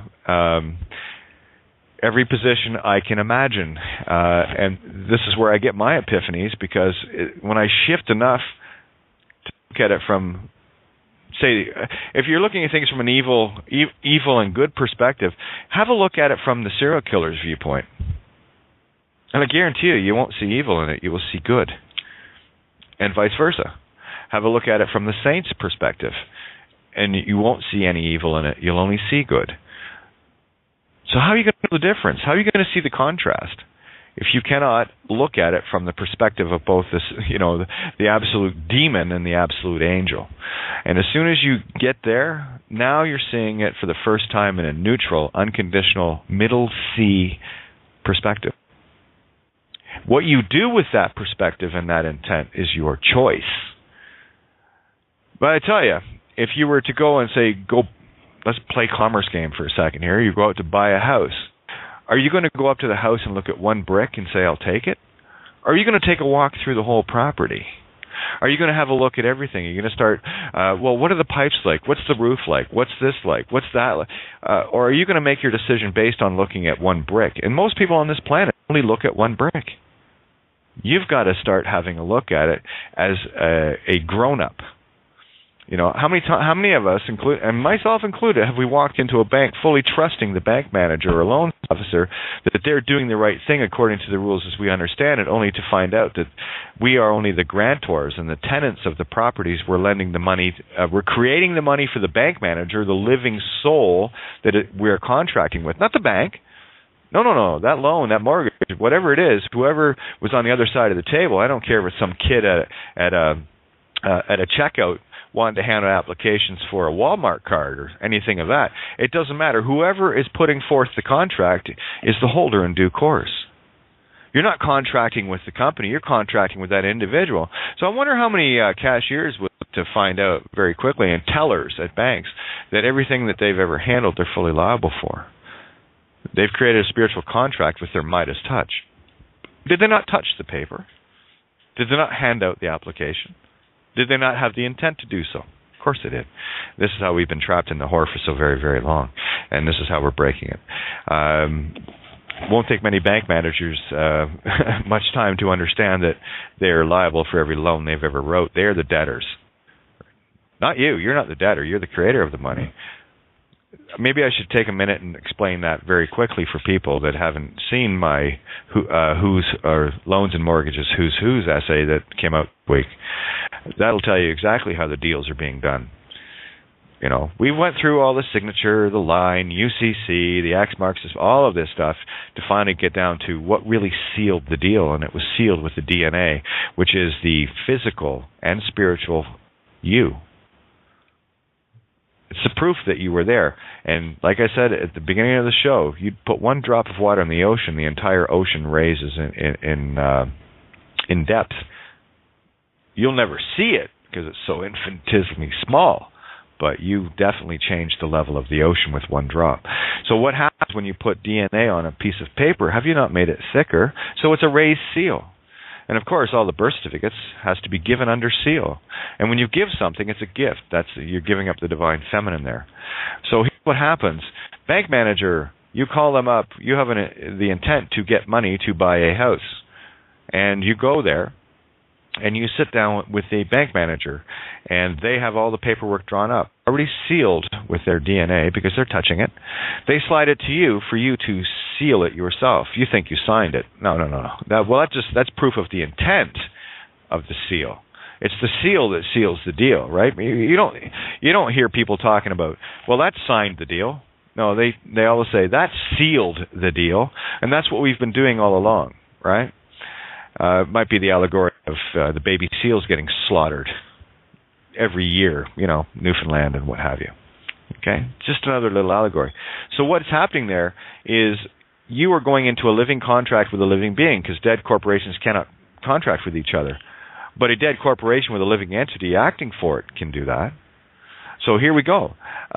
What happens is the papers get slid to you, already sealed from the bank manager, the offer, and you sign it, put your DNA on it, and you've shown the intent and the sealing of the deal with your own spiritual DNA, spiritual physical, and then you slide it back, and the holder in due course is the last one that touches that after you, and that's the bank manager.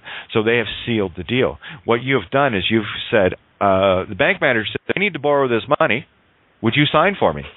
So that I can tell my masters that I have the energy to back up the money that I'm going to create here to buy that house, so that you can be a tenant in it. That's what you're actually doing. And here's the trickery that really, really messes people up.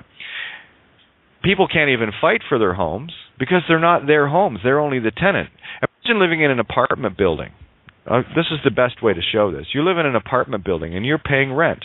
All of a sudden, the owner of that building goes bankrupt, and someone else buys it, but they don't want any tenants in the building, and they kick you out. What say do you have in that? None. You can't go to court. Why? Because you're a third-party interloper. You're just a renter, and you're just a tenant. Okay? And look at the word ten-ent. Ten is the Io, the goddess, the 1-0, the X, the key, the life that marks the spot. Ent, which is mind. That's why you're the tenant, because you're the one that's actually creating all the life and the money and all the energy in there. So you are actually the master, but it's hidden in the word. So what happens here is if someone forecloses or stops paying and the property gets foreclosed on, well, because the bank manager is an employee for the bank, their master that they have a contract with, called application form, begging and pleading to work there, because their employee goes south on paying that loan, the guarantor, isn't paying their loan anymore for this deadbeat debtor called a bank manager or a loans officer. So what does the bank do? Well, they can legally now walk in and grab that property because, well, it was the bank manager that actually bought it, and you can't say anything about it because you're a third-party interloper as strictly the guarantor. So what you need to do is privately prosecute the very bank manager that you lent the money to. They owe you that money. They owe you every single dime. You want your energy back? Well, stop going after the banks and start going after the living soul that created the deal, and I don't care who it is. In my case, it's a very dear friend. Rude awakening time. Yeah. Unconditional, baby. Yeah, it's all about responsibility at every level upon our own heads, isn't it? So. Yep. Well, most importantly, we just have to get the concept. Pretty clear concept, though? Yeah. Oh, yeah, clear as anything. I love it. Okay, while we have a few minutes, I would like to, Paul's asked me to read out the what do you call it? The love-o-mercial, the supporter-o-mercial. Oh, please, absolutely. Yeah, I'm glad you jumped in there. Yeah, we got about 4 or 5 minutes here, so go ahead, hon. Okay, yeah, okay. Well, you're listening, and obviously you must love it, so be part of the change, and please help us to help you by becoming a Critical Mass Radio supporter. Because now it's our turn. Now, how do you do that? Well, you go to www.criticalmassradio.co.uk and please look either to your top left for a subscribe button or to your top right for a donation button. We're really looking for 200 listeners to subscribe to give us that ongoing monthly support that we really need to continue our essential work. So please bear in mind that you are receiving at Critical Mass Radio 24/7 broadcasting, live shows all week, free podcasts, which is what we call the archives on Kate's platform, and access to many groups and valuable information. So please do have a care and have a thought where you spend your money this next day or two, and please send some of it towards Critical Mass Radio. Love you all. Thank you. Exactly. And for those that are truly wishing to wake people up, my gifts are your gifts. Everything that is on my site is free for all. Music, documents, essays, all of it. If you want to give somebody a real gift, why don't you give them truth? And the best part about the stuff that's on my site, it won't cost you a dime. And if there's any joy and love involved in that, then flow that towards criticalmassradio.co.uk so that voice gets carried across, so that I can give not only the paper gifts in terms of writing and digitals and all the rest of it, I can share it in voice. That's what I want. That would be a wonderful gift for me to know that others are sharing that gift with others. You know, we do this together, right? And another one, last little note before we roll out of here. Paul had just posted, does the change in shift or cancel out the theory of karma? Karma, see, I've never really been comfortable with that word, but I have used it. Like for me, it's about collecting karma coins, good deeds. Yeah, the only thing you leave here with are your good deeds. You don't take the Mercedes with you. Sorry, that stays behind and somebody else gets to use it. So much for your ownership theories. But The only thing you take with you are your good deeds. Karma translates better into the golden rule. That which you have wished upon another, you have wished upon yourself. Every thought is a wish. Be careful what you wish for. And it's that simple. The karma that we have heard about is merely the choice that you make to experience something in your mirror. That which you plant, you will harvest. And as I tell everyone, there's no effort required. Let nature take its course. Plant the seed and walk away. You're not here to save anyone but you. You're the lighthouse. And on that note, much love. Thank you, Ninja, so much, and everybody. We'll catch you guys tonight in 5 hours on criticalradio.co.uk on the sister platform. Take care, everybody.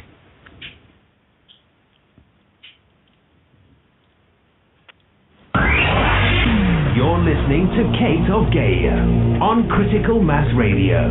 The game is up. Now, it's our turn.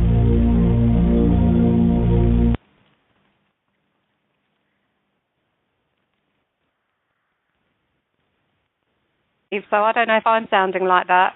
No, you sound fine, so I'm going to let you carry on right now while we've got you. While we had you. Okay. That's not working. Let's just double check here. All right. Yeah, just having a bit of fun here, guys. There she is. You there, Nedge?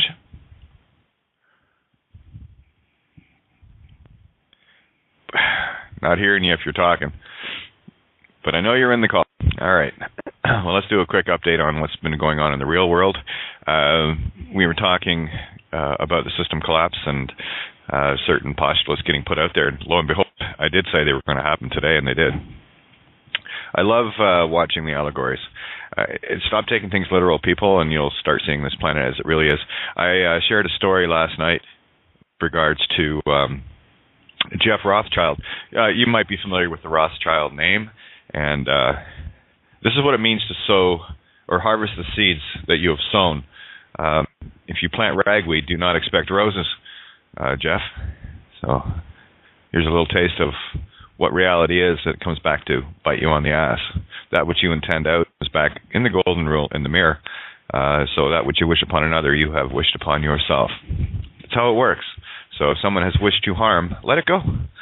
They've wished it for themselves. You have no need for vengeance. And that's what has kept this game circular, thinking that we need to get even. We don't. Consciousness takes care of itself. Let it go. So here it is, Jeff Rothschild. The vice president of Facebook, no less.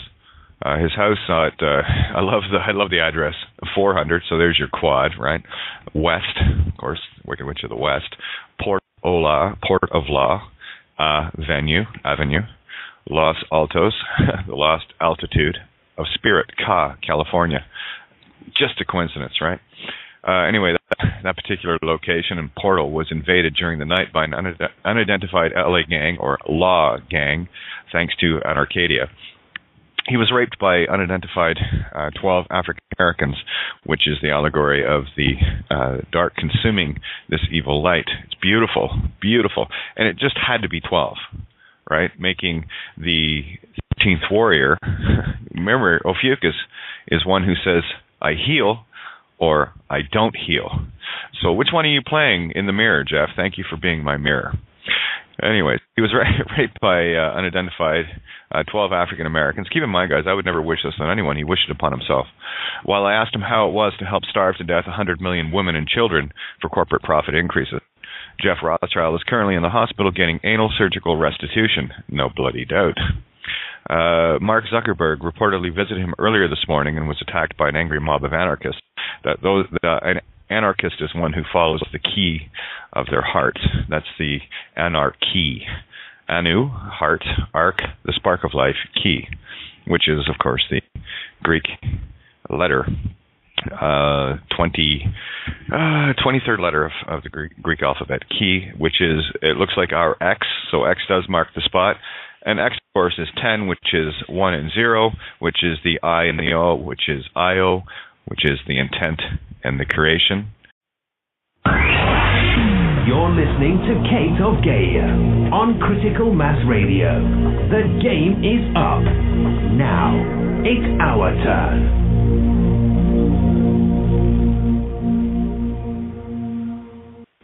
Hey, and welcome to Outside the Box here on criticalmassradio.co.uk, coming at you live on Crucifixion Eve. You gotta love when this happens. Anyway. Oh, I thought I had Ninja on the call, but I guess you must have dropped out. Anyway, let me see. Where did I want to go? Well, I kind of wanted to say hi to Ninja first, and Moth. I'm not sure if Moth can make it today, but anyway, it's been a rather interesting week since we last chatted here at the main table, Critical Mass Radio. For those that are unaware, I platform the sister station of Critical Mass Radio on the Blog Talk platform as well, and just wanted to do a little congratulations there to Paul and his becoming a dad. I'm putting some beautiful energy out for you today, Paul. It's a joyous thing to have a daughter, I assure you. Just want you to know it's all good. In my lateral timeline, it's perfect. So I hope you enjoy the gift. That is the game, after all, changing one's intentions to shift sideways instead of trying to stay in this literal, linear, Saturnian Chronos time trap. These are the time bandits, and the linear time is what keeps you thinking that future and past exist. As soon as you start going sideways on this game, as far as realizing that time travel's lateral, not linear, because there is no time. Now exists now, and the only thing we can do is shift our pendulums across our own sine wave. And I wish I had Santo here right now to explain that a bit further, but I'll just leave it at that. So one hell of a week. Let me see. And we do have Ninja. Ninja, how are you? Hi, Kate. Hi, everybody. A little bit of Skype fun, huh? Oh, what a nightmare. It's a bit stormy around here, and it's affecting my already dreadful connections. So there you are. But anyway, I'm here, and if I do drop in and out, that'll be the reason. Right on. Well, we got a great signal with you right now, so I was wondering maybe if you could read that little piece you just wrote and posted. I'd love it. Oh, yeah, before. Yeah, let's before Skype chucks me out. Well, it won't actually, but I just want to, let's get that energy out there, and then we're going to get deep into the anagogics of the allegories, where hopefully I can explain a few things to break these contracts that we all have intended to be in and consented to. You just got to get the concept. You don't need to do anything physical. I'm not sure at what point, as God, you ever did anything physical. We'll leave it at that. So go ahead, Ninja.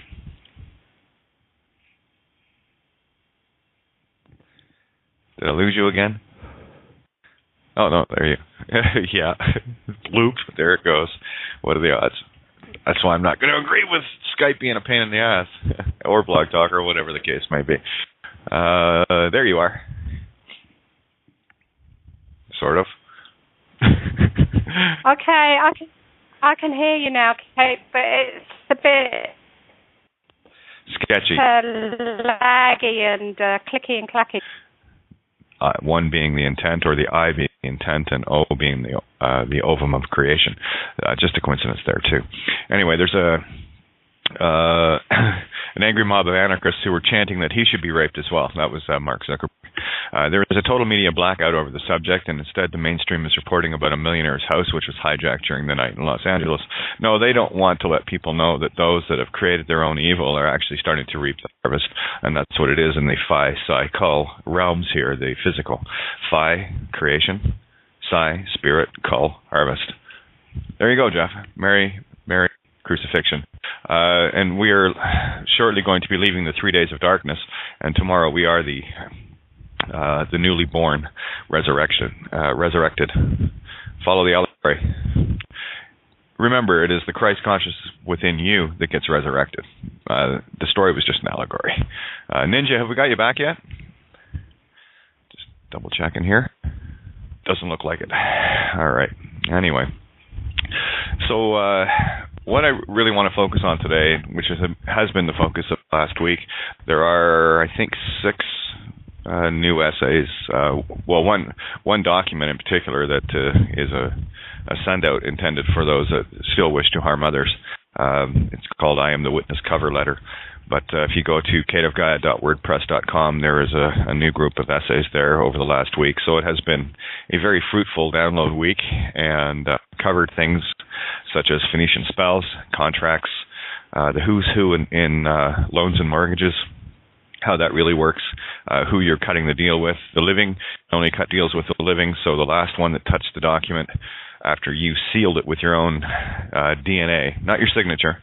The seal is the DNA. Remember, it's a raised seal, too, because anything you place on anything changes the dimension of it in much the same way that if you were to take a thimble full of water and pour it into the ocean, although you could not see it, you have raised the height of the ocean worldwide. That is the effect of one drop of water, and that's what you are. And this is how we affect the consciousness. We become those drops of water where the consciousness keeps rising and rising and rising.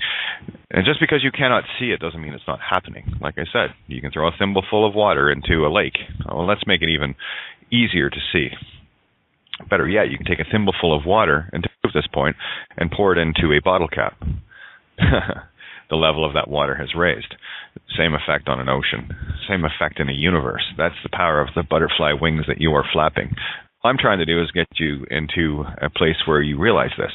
And when you do, when you finally see who and what you truly are, the only point of consciousness in this reality that we're aware of, who else is the one? Because there's no other consciousness out there that you can prove, just the one that you are contained within, you. Right? I am just an illusion. I am just one of the characters in your movie that you are listening to right now, that you created in your lateral timeline. And the fact that you are here means that we are on a timeline that is moving sideways.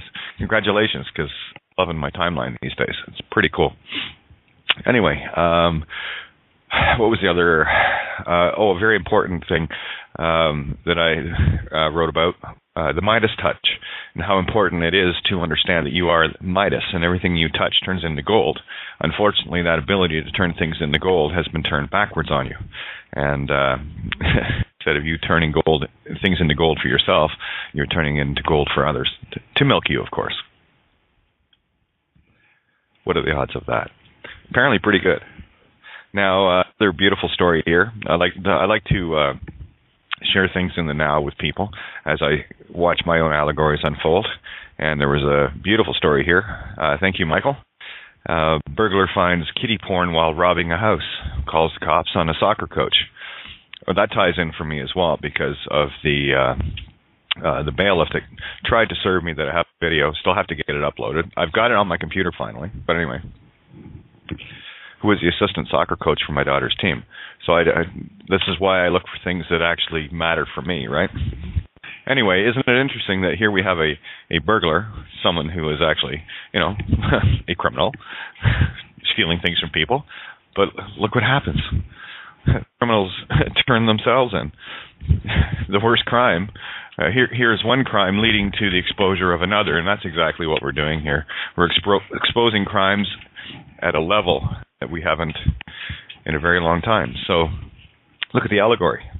It's a very, very simple thing. The criminals are turning on the criminals now. So evil is destroying itself. That's the allegory. That's how I look at things. So there you go. And just going to double check to see if we got Ninja back in here yet. And one sec, guys. I tell you what, I'm going to spin a tune and see if I can converse with Ninja here. Mike, I'll get your mic open here. But I'm going to spin a tune because, gosh darn, I feel like it. I'm going to get nicely centered here. And what am I going to play? Oh, this is very fitting. Let's play this one. So I'll see you guys in 3 minutes and 32 seconds. And welcome back. I think we have Ninja in the call now. Not sure if we do. Yeah, I know. Yeah, thanks, Paul. I know Ninja's having a hard time. It's the connection where she's at. So, are you there, Ninja? Hello? Hello? Okay. I'm not hearing you, Ninja. If I know you're in the call, I can see you there, but seems to be a problem with the call. Oh, it's still trying to get you.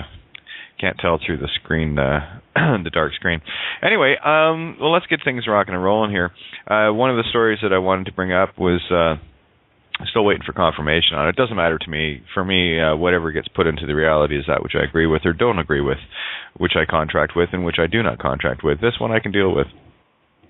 Thousands. This is in Turkey for the 23rd. Of course, today is the end of the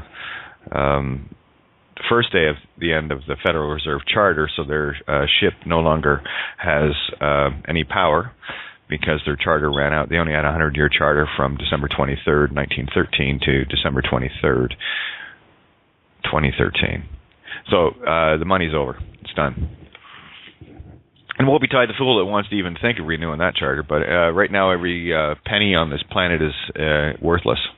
For those that don't understand, if the charter has no power, if the bank has no power of issue, and the fact that all money is to the U.S. dollar, it means that every penny, every pence, every drachma, every shekel around this planet is worthless. Any fiat currency is now spiritually empty, worthless, contract over. Ninja, are you there? Okay. Not seeing her. But here it is. This happened yesterday. In Turkey, thousands marched towards Taksim Square in solidarity with arrested lawyers. Riot police are blocking the access. Yeah, that's what happens, boys and girls, and this is what you're going to start seeing around the planet. You're going to start seeing these criminals like soccer coaches that like kiddie porn getting reported on by burglars. That isn't that funny how fate works that way, right? Lawyers getting arrested. There was another story regarding government officials. Let me just scroll down to that. Yeah, Jeff Rothschild. I mean, these are just the beginnings, boys and girls. This game, as more and more people see in real time what is going on, this is the stuff that wakes them up. You know, the ones that are stuck in the literal nonsense, still going out for their last minute Christmas shopping to worship Satan, the energy therein, thinking they're celebrating a birth when they're actually celebrating their own crucifixion and pouring their energy there. That's why I'm wishing everyone right now a Merry Crucifixion, which happened on the solstice. And of course, we've been in the mine 3 days of darkness, while the sun stays at the same point on the horizon, and tomorrow the sun is born again as it moves its way eastward. Isn't that funny? And everyone thought it was a real story. Can't imagine. I did it one time, but boy, what a difference. And there's people like Santa Baracci and Bill Donahue and others that have really brought things to the table for me, where I'm a truth cherry picker. That's why I like people like Savon Bomer, Tobias Lars, Mark Passio, Matt Presti, Robert Otte, Santa Bonacci, Bill Donahue. The list goes on and on there, guys. It's not a very long list anymore, but I'll tell you, the ones that really make the difference with me are the ones that I like to mention all the time. Why? Because need their energy out there too, so that people can get the same benefits from the same gifts, and hopefully what I do to help pull it all together is valuable for others too. It works for me. I just wanted to find this. Here we go. Arrest shock Turkey's political elite. A corruption probe in Turkey sends shockwaves through the government as more than 50 people have been detained. Isn't that fun? Gotta love that. So anyway, still waiting for Ninja to try. Okay, I'll pull Ninja in one more time to see if we can get her.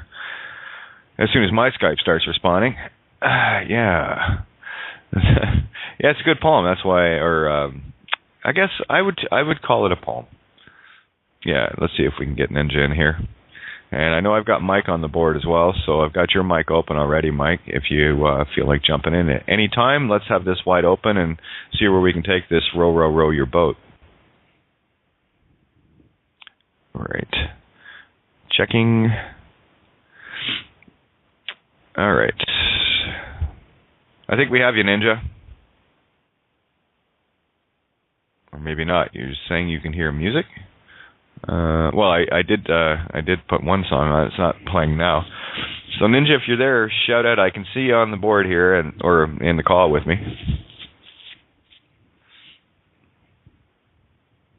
Do-do-do. Do-do-do-do. No, if you're talking, I can't hear you, hon. So there you go. Hey, morning, was Kate. that you? It's Mike. Hey, Mike, how are you?